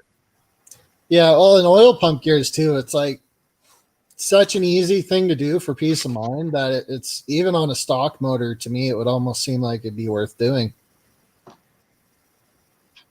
Appreciate it, Ant. Yeah. Yeah, it's so I need to do oil pump gears, and then I still need to do headers. I haven't touched my car a lot because of I've spent a lot of money on my stuff with my kids, and then I'm trying to be smart 'cause I'm getting out of the military soon, so I need to make sure I don't break the bank, you know. Yeah. Right. Do you already know what you're gonna do when you get out, other than the reserves? Yeah, I've got a couple prospects. Let's put it that way. I'm a mechanical engineer, so I went to NC State, mechanical engineer. I'm one guy. I already talked to somebody that my dad introduced me to for building commissioning. So just going to various whatever facilities that are being built and testing all their systems to make sure they're within spec of whatever they're supposed to be. That's actually kind of funny because I'm a trial by fire kind of job. That's pretty close to what I do. I'm a mechanical technologist. I do mostly HVAC stuff, but I'm a mechanic, but that's what I do by trade. But I'm selling RVs, travel trailers, fifth wheels, car trailers, you name it, we sell it. Nice. So, yeah. You want to give me one? I'm a Ford tech. I mean, we are having our nationwide huge RV show, so prices are off. But I'll work a deal for you, Matt. I don't got money or a car that can pull it right now. I don't trust my wife's 2.3 liter turbo, even though it's got 300 something horsepower. No. Yeah, I mean, I had to tell a guy today he spent $90,000 on an F350 and $80,000 on a camper, and his $90,000 F350 can't pull his $80,000 camper. What? The single rear wheel F350 with a 6.7 liter diesel on it can only pull 13,000 pounds. How heavy is this trailer? Trailer weighs 14.5. It's a fifth wheel toy haul. You're in the gray area for the wiggle room. It'd be fine. He wasn't too happy when the boss man says, tell him he has to go buy a new truck. Take 15% of the rating, add it on, and you're fine. It depends on where you are too. Like if you're in a fairly flat area with a lot of straight roads, you can easily get away with it. Right. Yeah. But he lives up in the hill town. Oh yeah. He lives on a mountain, he said. So I guess where he's pretty upset. Yeah, it's something you It's see a little underrated because an F-150 can tow, 8 to 11,000 pounds. Exactly. That's where I was a little, it was like, because when my manager told me this morning, he's got to buy a new truck. I'm like, what? Because I know the F-150. My buddy's got a 2020 FX4 package F-150 that pulls 95,000, 10,000 pounds, something like that. I feel like he'd be fine because, that truck is pushing what? How much do those trucks weigh on their own? I don't know. I'm not a diesel tech. I'm on the I'd go probably 7,500 or so. at least. Yeah. Are the diesels aluminum body now? Yeah, on the Fords, I believe so. Yeah. Oh, okay. Frame's still steel. Oh, yeah, it would have to be. If anybody wants to pop in, here's the link. We got some people watching still. Oh, we actually got people watching. Yeah, well, we got like 8 people watching. Probably mostly Mustang guys at this point. I'm sure. Maybe I think Charles is still here. Charles is the. Leanne, hop on. Oh, Leanne sent me a message. Yeah, it's something you see a lot around my area is Later, people over from Alberta, and Alberta is just dead flat. And then, That's what I've heard. yep, it's like Montana. There's just, you drive in one end and out the other, and you just, I went through a place. Hey, Paul, what year is your car, man? Sorry, I got to talk to the comments too, man. Yeah, no worries. And then Robert's still here with the. Hey, Robert, man, I'm sorry. Sorry, your phone's not cooperating. I had that issue. I had to switch to my laptop. Yeah, that's what I'm on. I'm just using a tablet. Well, you came in for some Mustang, man. You can't. You got to read the title. Just kidding. We're talking about everything, man. It started out as MGs, and we've kind of evolved to any car topic at all. Yeah, Fisgato's got a Hellcat. That's pretty bad. God, those things do wicked burnouts.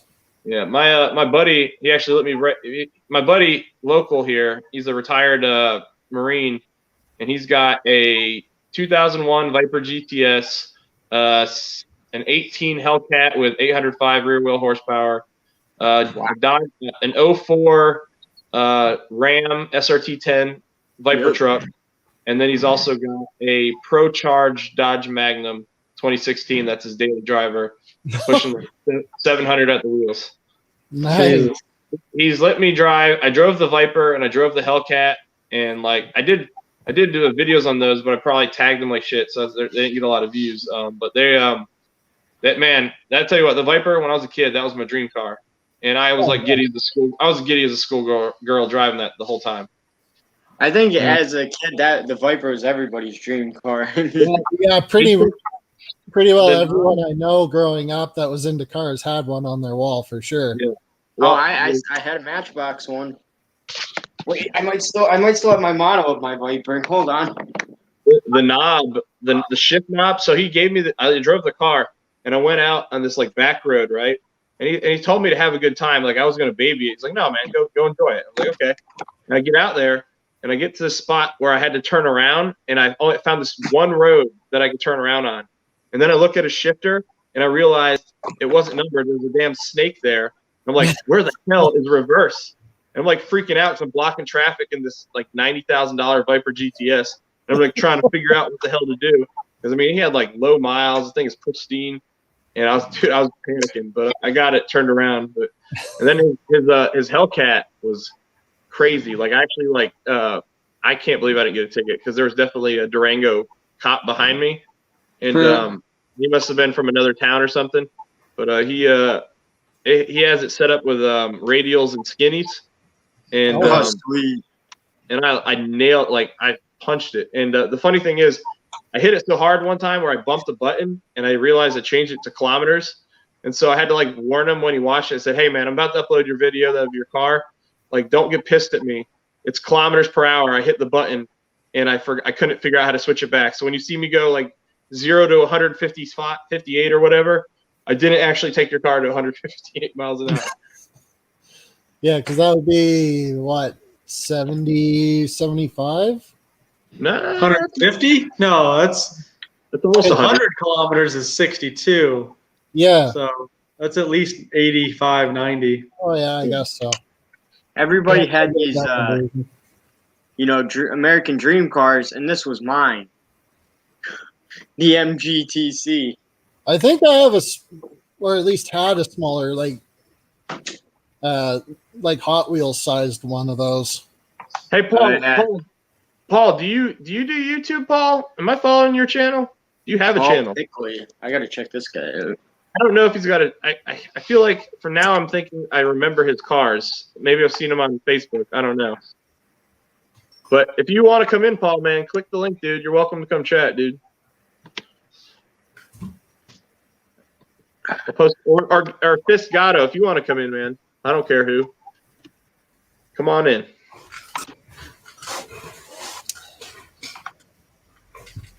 Trying to see if another T-type guy wants. I know there's a guy who owns a hardware store in town that uses his store as a parking spot for his TC in the winter. That's awesome. He has signs all around the car though saying, "Please don't let your kids on the car." Paul doesn't have any videos. No worry, Paul. No worries. All right. I think his is the only TC in my area though. Yeah, there's not too many T-Series where I live. I think there's like my friend Steve, who lives in Connecticut. He's an avid Connecticut MG club guy. He's got a TD. He lives about an hour from me. There's So, mine, and then there's one in like 50 minutes, and that's about it. If you ever change out the master cylinder for your car, and if you have the dual reservoirs, kind of like I do, it's one reservoir but split. Yep. There's a little, I think it's called a trap valve in there. Yep. It's a teeny little for the plastic thing. drums? What's up? For the drum brakes? It basically, what I've learned is, I didn't know because I had never dealt with them before. I took it apart, right, and I bought a new one, and I didn't realize my new one didn't have the PVC trap valve, and I was supposed to move it over, and I put it all back together, and it fell out of the old one as I was like taking it apart to look at it, and I was like, son of a bitch, I don't know if it's in the new one, and I looked it up and was like, is it important? And then I found out that like if you lost pressure in your brakes, it would switch from one reservoir to the other. It like kind of closes off the leaking reservoir. I'm like, damn it, it's important. And so I had to like take the whole thing apart and like I don't know about your lines. I had some like aluminum lines over there, and it's freaking impossible to wiggle that bracket out. And so I had to do it twice. Well, I when I got it out the first time, I like rattle canned the inside of there. I'm like, oh, it looks nice. Cool. Yeah, and then you got brake fluid on it right away. Then you got brake fluid on it again. It ate it up, and I sprayed it again, and now it just looks like it's terrible. It's black again, but it just looks terrible. Yeah, we went through the same thing with my my dad's MG. We had the engine out to do a touch up on it over the winter, and so I figured, I'll clean the bay out, paint it, and there's that little distribution valve that bolts to the inner fender. Yeah. So I got everything painted, got the engine back in, everything's back together, and there's that little brake pressure switch that's on that distribution block. Yeah. Get everything put back together, brake split, and find out that switch is toast. So it's the same thing, just brake fluid all over a fresh paint job, and oh man, I was jeez. I know the TFs, the only way to get to your master cylinder is you have to take the driver's seat out and take the carpet out and then lift the floorboard out of the car to get to it. Oh, is it box hinged pedal? Yeah, that's the only way I could get mine off, I know. Oh, and then for the fuel pump, you can go through the side curtain panel in the back because on the TD it was up front, but on the TF they put it in the back. And that's a pain in the butt job too. Yeah, I bet. I told my dad, I said, you can take the fuel pump out. I did the master cylinder. You can do the fuel pump. Yeah. So. I know one of the things I've thought about doing for mine is switching it over to the later model, the rubber bumper master cylinder setup, and just getting like the whole assembly because it's got the brake booster on it. Right.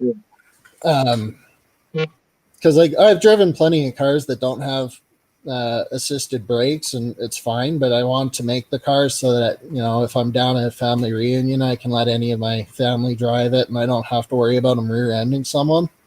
Yeah. But trying to find that whole assembly without basically buying the entire car is difficult. I bet. Mm-hmm. All right, hold on one second. It looks like I'm gonna have to drop out.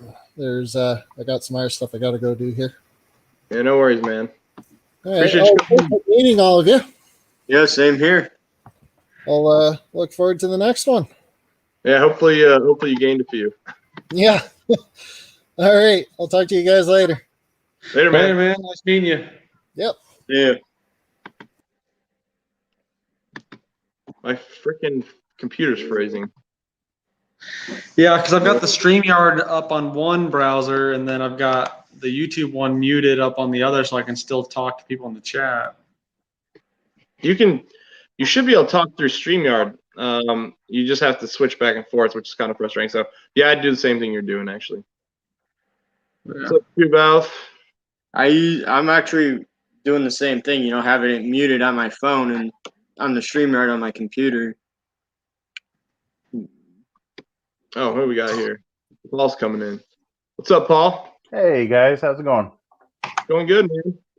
Hey, you guys know? So one of the projects that I did with a couple of buddies of mine, where we took an engine out of a car, out of an MGB, and we did it live on Facebook.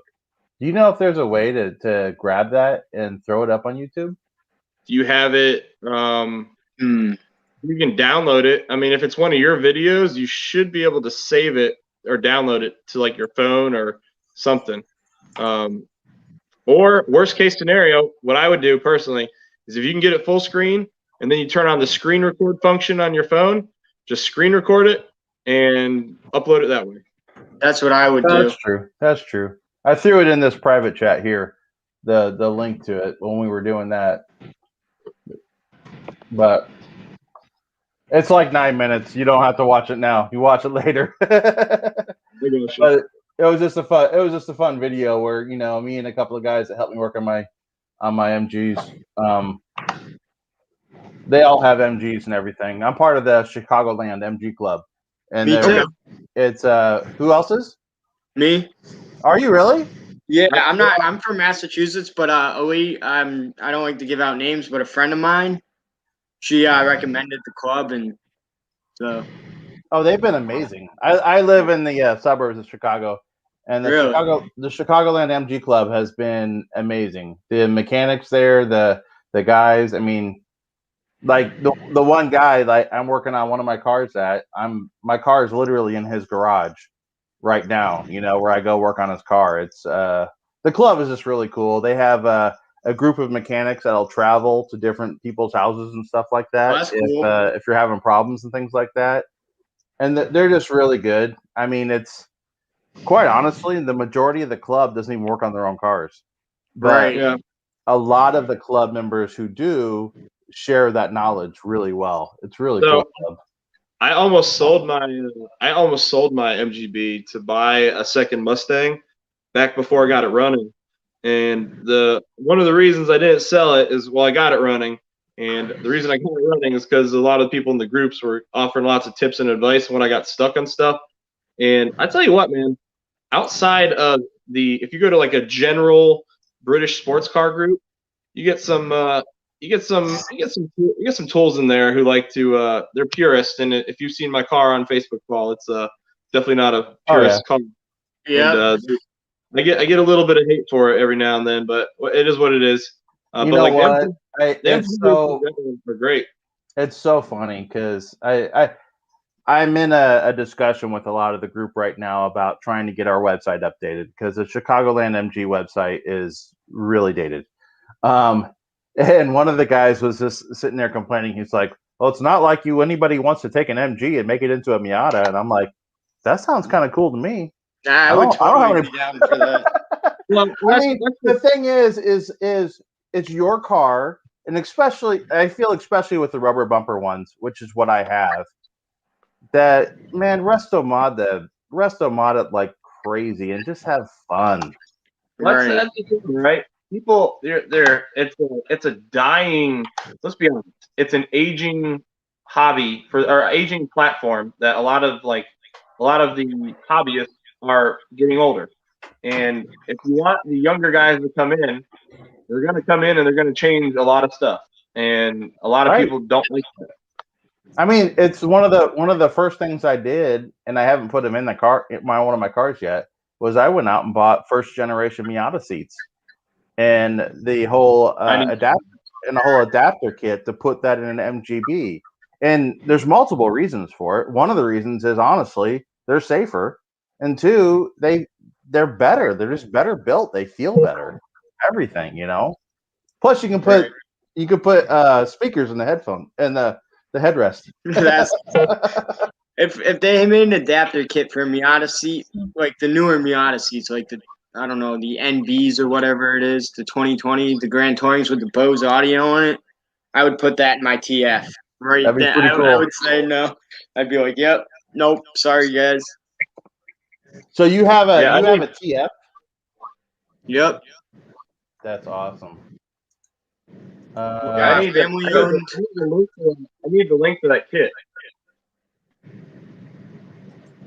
Which channel are you?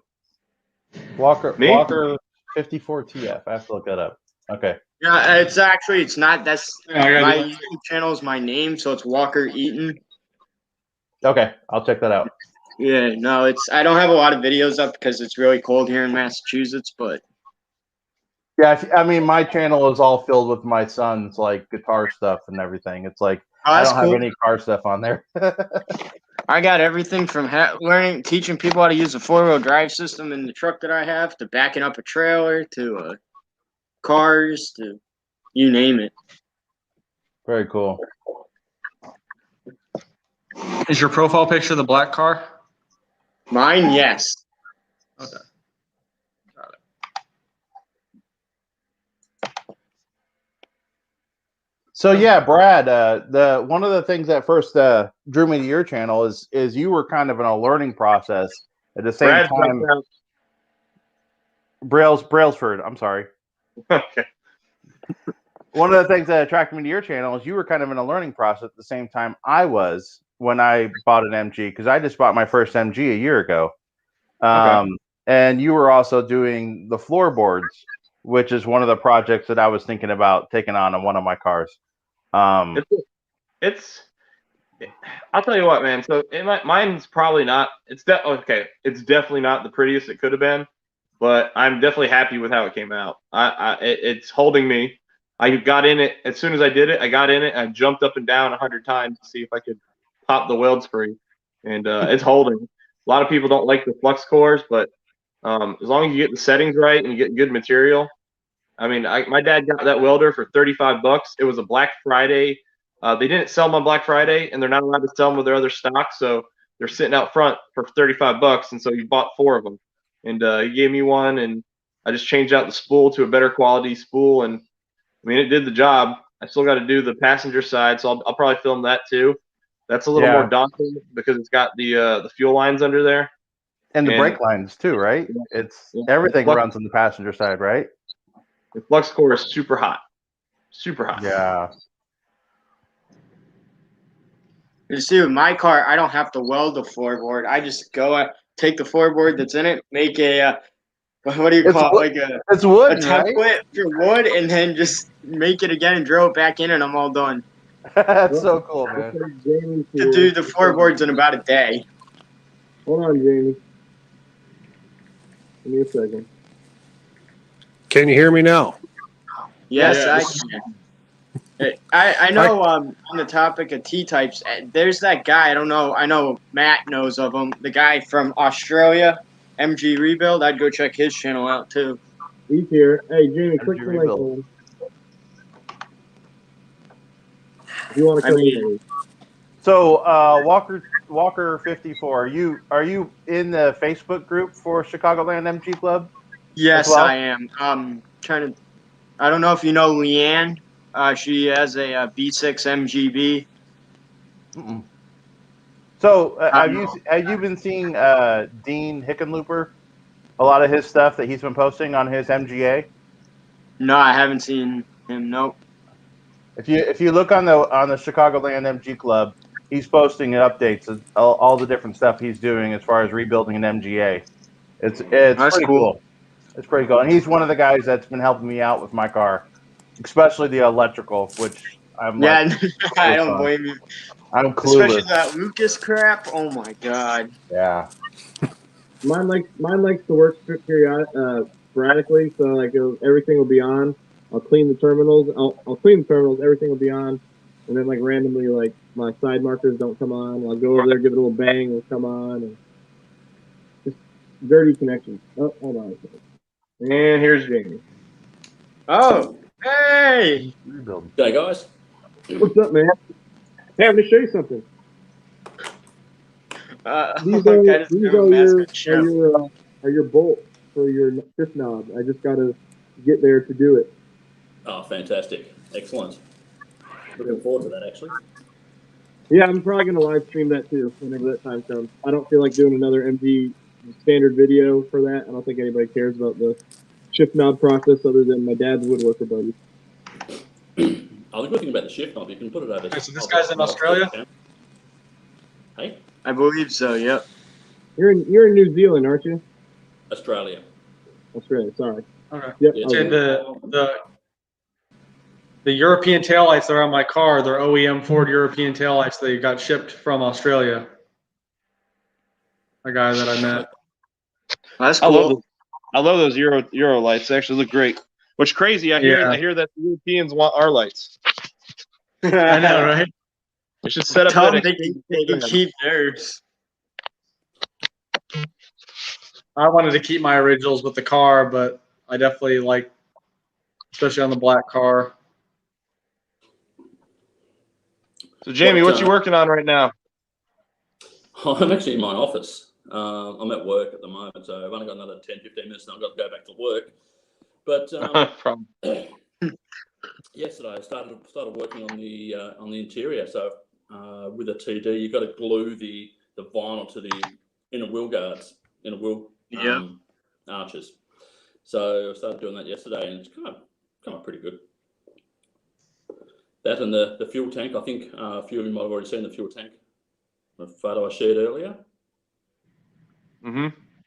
That looks really cool, man. I just started since you popped in here, I started just kind of looking at your videos real quick in your car. That TD it's really cool. Yeah, thanks, Paul. Yeah, he won my shift knob giveaway, so I've got to make him a shift knob for that car. Oh, very sweet. That's pretty cool. Yeah. So you got a shift knob that your dad makes that's going to Australia. That's going to be in a car. That's awesome. Yeah, well, that's a cool story, man.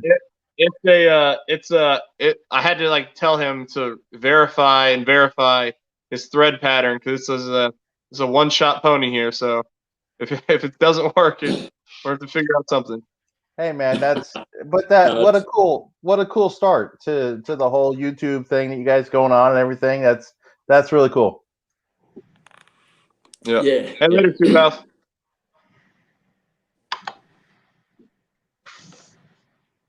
GT. Later.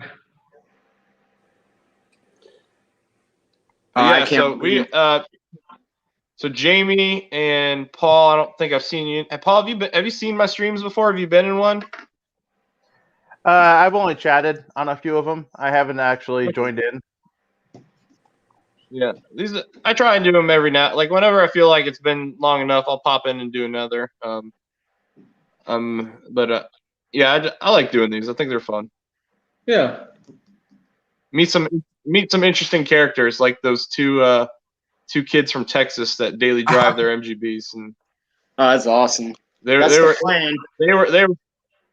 something else. I'll tell you that. Yeah, they're playing to it. I used to daily drive my MGB when I was, I think I had one when I was about 20, 21. Had a British Racing Green automatic. Apparently the automatic. How old was the car back then, though? It was a 1970s, so it would have been 21 years old. Okay. It'd been fully restored when I bought it. Beautiful car to drive. But I always wished it was a manual. So in the long run, I had to sell it because I blew up the gearbox.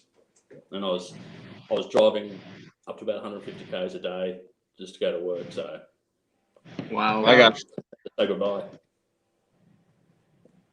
I drive an hour and a half to work every day, and that's one way. So Yeah. I was doing Yeah, that that myself sucks. for about a year. and And then then only takes hopefully me 7 this minutes. time, next year I'll be driving the MG to work every day. That's the plan. Every day? Every One of the day. re- Yeah, I'm gonna drive yeah. a TF every day to work.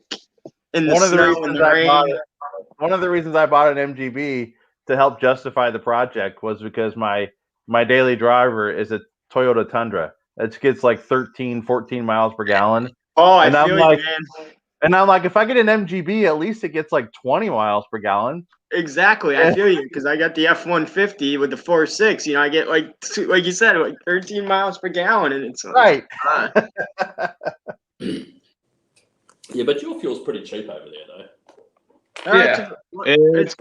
We're going up now. Yeah. Yeah, but compared to overseas, fuel overseas is insanely expensive compared to what it is here. Yeah, ours It's like is. $6 to $7, $8 a gallon. Yeah, comparably. ours is 5 at the I moment. paid. I That's- filled up that's this morning. I dropping paid $2.45 a gallon this morning. Mm. $60 later, full tank of gas. Now it's down to 3/4. Yeah, yours is half the price of ours. Yeah, that's what hurts when I fill up the Tundra. It's like it's a 38-gallon tank. Yep. It's like Yeah. I got a 32 gallon. So yeah, I know how that is. Well, I used to have a 1990 F-150 5.0 5-speed, and it had the dual full-size gas tanks. Oh wow! Back when gas was really expensive, I was spending $100 to fill the thing up. Well, here's something interesting. I had an 03 F-150. It was rear-wheel drive. I bought off a guy down the street. He threw a 66 Mustang 289 motor in it. That thing was nice too, but it was like you said, it was gas guzzler. Yeah. Later 2V. Yeah, 2-valve. Yeah. I've got a normal Mustang crowd, and then I've got my MG crowd. It's really I have a really weird channel, man. People, That's what makes you unique. Completely diverse communities here. Yeah, my daily driver is an EcoBoost Fusion. I mean, that's nothing crazy or fun. Now there's a car to talk about. Hey, that thing's been. You were talking about bulletproof. I mean, it's got 150,000 miles on it. I got a. Go ahead, Walker. I used to daily drive a 2006 Volkswagen Jetta with a 6-speed. It was a 2.5. I threw a fatty turbo in that thing. Dude, that thing. My buddy had a brand new 2019 WRX STI. I smoked him on the highway. In third gear, too. I bought my daily right now. I'm about to sell it. I got an 01 Grand Marquis from a World War II vet's widow, and they had the window sticker and every single piece of maintenance history receipt since it was brand new in a folder, and they handed it over to me. Paid $2,500 for 102,000 miles, and I'm about to sell it for probably $2,500. Oh, you'll definitely get that, if not more, for it. I mean, if it's got low miles. I'm gonna hand over the folder though, and I'm just gonna say I changed the oil myself. I just don't document it like that.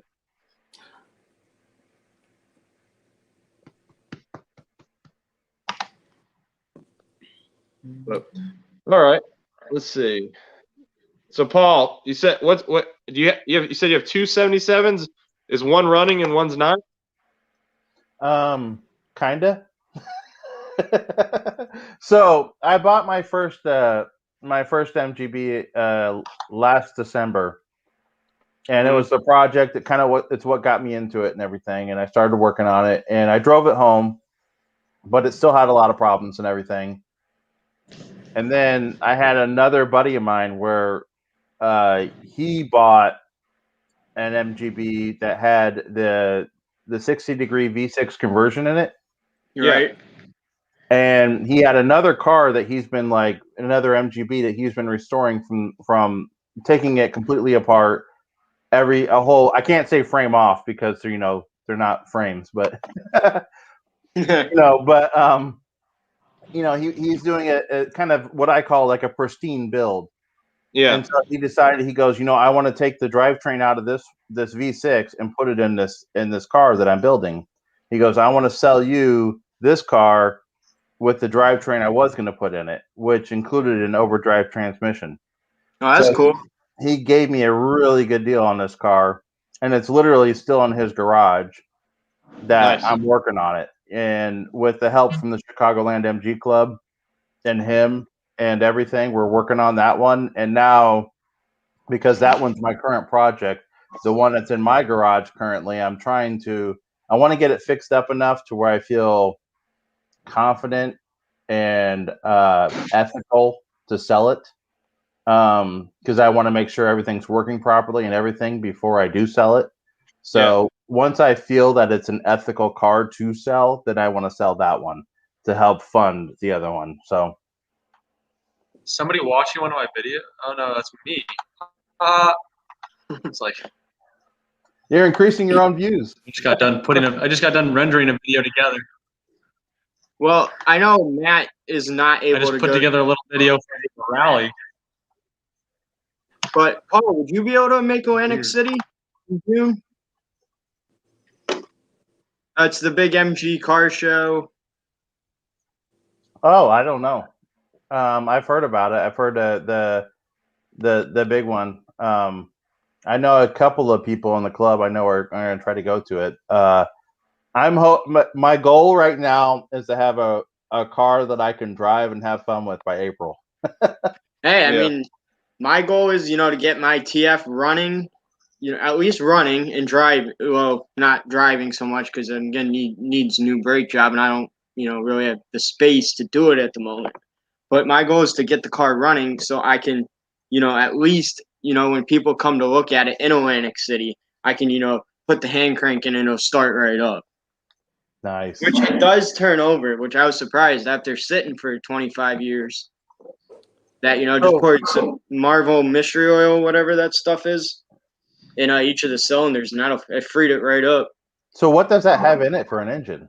It's got the, it's funny because in 53, when they started the TF, they had the 1.25 liter XPAG motor in it.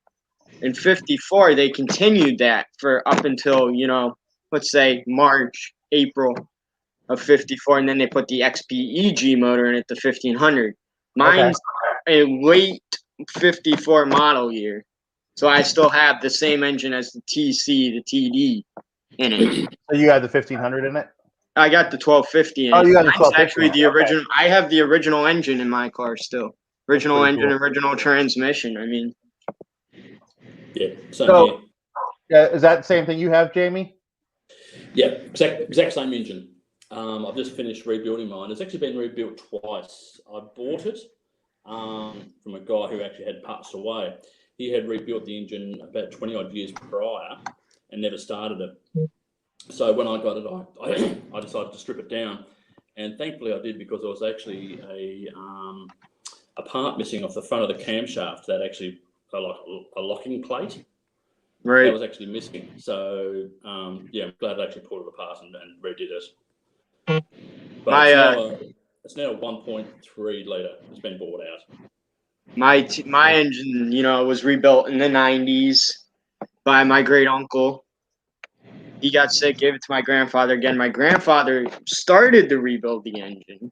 He got sick, and now I'm, having to rebuild it a third time. So it's like, so this is a family. That's really cool. Yeah, family owned, brand new, since 54. That's my father had an MGB when I was growing up, and I was little enough when the top was up. I used to sit behind the seats. In an MGB.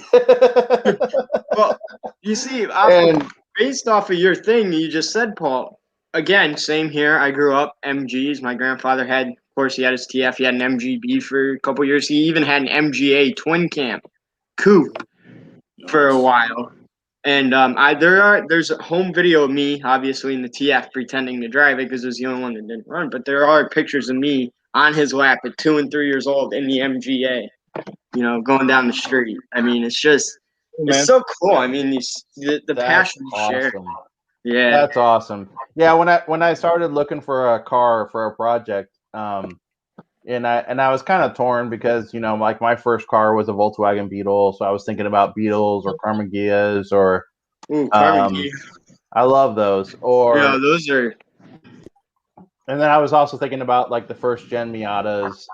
right. And then I just saw the MGs right now. The MGBs are just at that price point right now where they like all the 240Zs, 260Zs, 280Zs. That's another car my grandfather had was a 280 and a 300ZX at one point. I had a 240Z at one point, but the prices of those have just skyrocketed now. Right. I mean, I was looking for a 300 and just something to toy around with and can't find it. The Z's are just untouchable, and it seems like the MGB is like the last car that's a fun kind of roadster that is still affordable. Right. My friend Leanne that I had mentioned earlier, she's been trying, and Matt probably knows who I'm talking about. She's been trying to convince me to get a MGB. Hey, Paul, you see the junkyard walkthrough I did? I did. That dude, man. God, it pained my soul because the guy was like, "Oh, I'm gonna fix that. I'm gonna fix that. Oh, I can't wait to restore this." I'm like, dude, you're like 85 years old. Your time. I know. It comes to a point where you just kind of have to go, dude. You're a hoarder, and you're hoarding treasures that can be on the road right now. Well, like, I mean, not even just old stuff, like moderately vintage stuff. So, like, he had a '98 Dodge Dakota, which had the 9.8 the 5.8 liter. It only made it 1 year, and it had he had 3 of them, but one he bought it brand new off the showroom floor. It had 54 miles on it when he bought it. It's sitting in his yard with 110. He has the original wheels wrapped up in his shop in plastic bags. The interior is like basically like insulated, right? And like it was brand new car. And I'm like, dude, like he's like, oh yeah, I drive it down the road every now and then to keep the fluids moving. The paint was fading because he had it sitting outside, of course. And that's the point right there. What you just said. That's the point. If you had a car like that and you were trying to say, hey, I'm going to hold on to this, not put any miles on it, and I'm going to store it someplace like inside, protected. Well, I was like, hey man, we do cars and coffee over here once a month. I said, you bring this out there, you're going to have some of these Mopar guys drooling over it. And he's just, man, I couldn't get over it. And that's the same place I went to look at that MGB GT the guy was working on. That was like super nice. I was interested in that car. When I saw it, I was like, I could drive that. I'm very curious any of you guys watched the YouTuber Built, who's been doing a modified MGB GT? Yes, I've seen some of his stuff, yeah. With the crazy wide body kit on it. Yep. It's so fun to watch. Some of these guys, I mean, like you said, the younger generation, I don't remember who said it, they're going to do what they want to do. Yeah, that's the it's point, like, you see, my dad, he's pressuring me, oh, you got to keep it black, you got to keep it red, because that's how it was original. I'm like, I'm a British racing green guy. That's my favorite color. That's the color I'm going to paint the car. So Paul, I started that unique MG page because there's already a page like that. It's the upgrading MGs page. Oh, those guys are jerks. Well, I mean, I don't want to say they're jerks, but like they're just older fellows that have their ideals and they want to keep it that way. So like I started like posting the links to these chats in there, and every single time the guy would be like, Matt, I don't see why you keep diverting people away from our group. I'm like, man, I'm not telling people to like unfollow your group. I'm just trying to like spread the enthusiasm for these things. Right. If you want to can it, then fine. I'll just make my own group. Hey, that group's actually pretty popular. A lot of people have been requesting to join. Yeah, I think we're up to like 150 now. We're growing slowly. That's not bad. Yeah, I threw a few invites after I got in the group too. A lot of buddies of mine that have some unique builds. So. Yeah, I did too. Yeah, even if they're not unique, I don't know. I think it'll be a good group. It'll probably grow a lot over the years. Well, the biggest thing is that it's a group to feel to feel free to like see the resto mods, to see the fun stuff, to see. Well, I mean, somebody posted a 4x4 MGB. Oh, that's cool. Oh, yeah. That was the coolest thing in the world. That man. would, honestly, let me tell you, that'd be something I'd build. I saw him in another group, and I was like, dude, join my group and post this right now because it's the coolest thing I've seen. It was hilarious and awesome at the same time. That was pretty neat. Which is the key to it. It's one of those things where it's like, how much of an MGB is really there? Well, mostly the body, but who cares? It's fun. Right.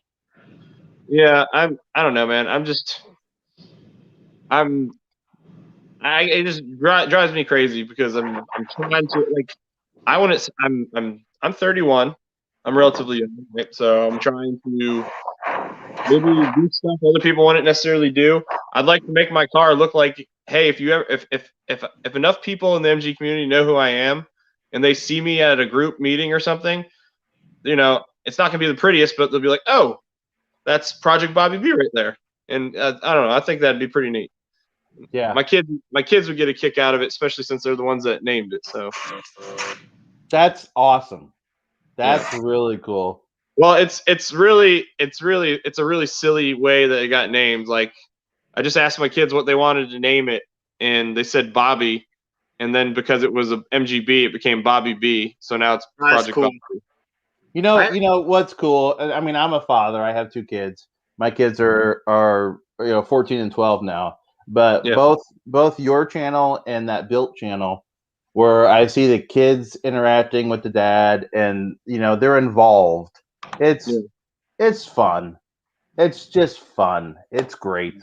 I love it. I mean, when you take breaks and stuff. Like, I remember one of your first video or an early video that you posted, and you had some sort of kid's bucket as your oil catch. Oh yeah. Yeah. And I remember commenting on that, going, is that really an oil catch or something? Yeah. But it was fun. It's hilarious. It's great. I didn't have no buckets. Anybody want to help me name my car? And you post it on the YouTube. Yeah. Make that. That's a good YouTube video right there. He's right. Make it a YouTube video and ask. Tell people to help you name it, and then post it in the group page. No. Dude, I feel like you have to draw upon the family who have been involved with your car. Yeah, car. 3 people. 4. My great grandfather who bought the car. My grandfather who drove it every day from end of sophomore year up until getting out of college, and then my great uncle keeping and going back to my grandfather and going back to me. Now, I know some people, name their cars, after like their first love or something like that. I'm not gonna go do that. I thought, and I wanted to bring it up, was the fact maybe I should name it after my great grandmother, since that's who the car was originally bought for. That's perfect. But that's perfect. She didn't have a license, so. But it keeps the name family oriented, and it always reminds you of why you're working on it, why you're in the hobby, and everything. Which is the cool part about it. To have a name that always reminds you of why you keep doing it, and who you keep doing it for, which is partially the family. I'm sure that someday this car will get passed on. Oh yeah, it was in my grandfather's will. The car was not to leave the family. So perfect. I mean, man. And if I can't, afford, like, if something happens to me, right, some accident where I can't work on it anymore, somebody else will finish it. To use that name, that has the story along with it, that also in a way, the story documents the history of the car within your family. That's perfect. And I have all the paperwork too that will validate that story. There's a scan of the original bill of sale, all the way up to every registration up until 1975 when the car was last on the road. You've got your name. You've already got your name, man. You've already got it. The car was on the road for 20 21 years. I mean, that's crazy. Yeah, man, you've already got your name. Eventually, I'll get my MGC running, and that's the plan. MGC. You don't see too many of them. No, I love the hoods. I love the hoods to do MGC. Oh, I was hoping I could just like throw one of those on my car just because they look cool. But yeah. If there's a way to do that with the T series, oh my. I would probably get kicked out of the New England T register for that. Yeah, I got the weather. Just I can't. My car is a permanent convertible, and I don't have, for whatever reason. I guess another video I'm gonna make is kind of show it, but like the heater valve or whatever it is that comes. I think it's a heater valve. There's a wire that comes from it, and it's not connected to anything in my car, so I have no heat at all. It's probably a good thing because I'm imagining that the moment that I allow flow, I might start leaking coolant, but I'm not certain yet. Yeah. But I don't know. I might just leave it the way it is and just delete the whole heater altogether. I'm not sure. Don't worry, my car's a weight reduction permanent convertible too. So yeah, the heater's been deleted from my car, and I'm debating on whether or not to put it back. I don't know. My top frame's bent, so that's where I stand. I need a picture. I need to look up deletes, see what they look like. But yeah. So I got a bunch of stuff I need to do to the MG still. The stuff I need to do to the Mustang. I need to I got to put a trailer harness in my Mustang so I can tow my kids' Power Wheels to shows without getting usually, like, the Power Wheels are on the back and they're identical to my Mustang. So I'll pass cops, and every time, like, oh, he's gonna give me a ticket because I don't have lights on it or anything. Can't see my tail light. And instead, I just get a thumbs up. I'm like, all right, yeah. Wait, so when you tow the Power Wheels, Matt, is that like an actual trailer? Because like, what size trailer and like, what's the weight capacity on a Mustang? It's sitting right behind me. It's one of those. That's a Harbor Freight trailer that the previous owner towed Mustangs with. So he was a tank driver, and he brought it to the basically the mechanic shop for the tanks, and he took out all the cross braces that were in there, and he welded in like hardcore steel. So I think the trailer could probably handle a lot more than my car can. My car, I think it's only can pull like 2,000 pounds maybe. That's what I was thinking. I take that back. I'm sure I can pull a lot more than 2,000 pounds, but I'll be breaking a lot of stuff in the back when I do it. Right. I just never heard of a Boss 302 pulling a trailer, so I thought that was pretty cool.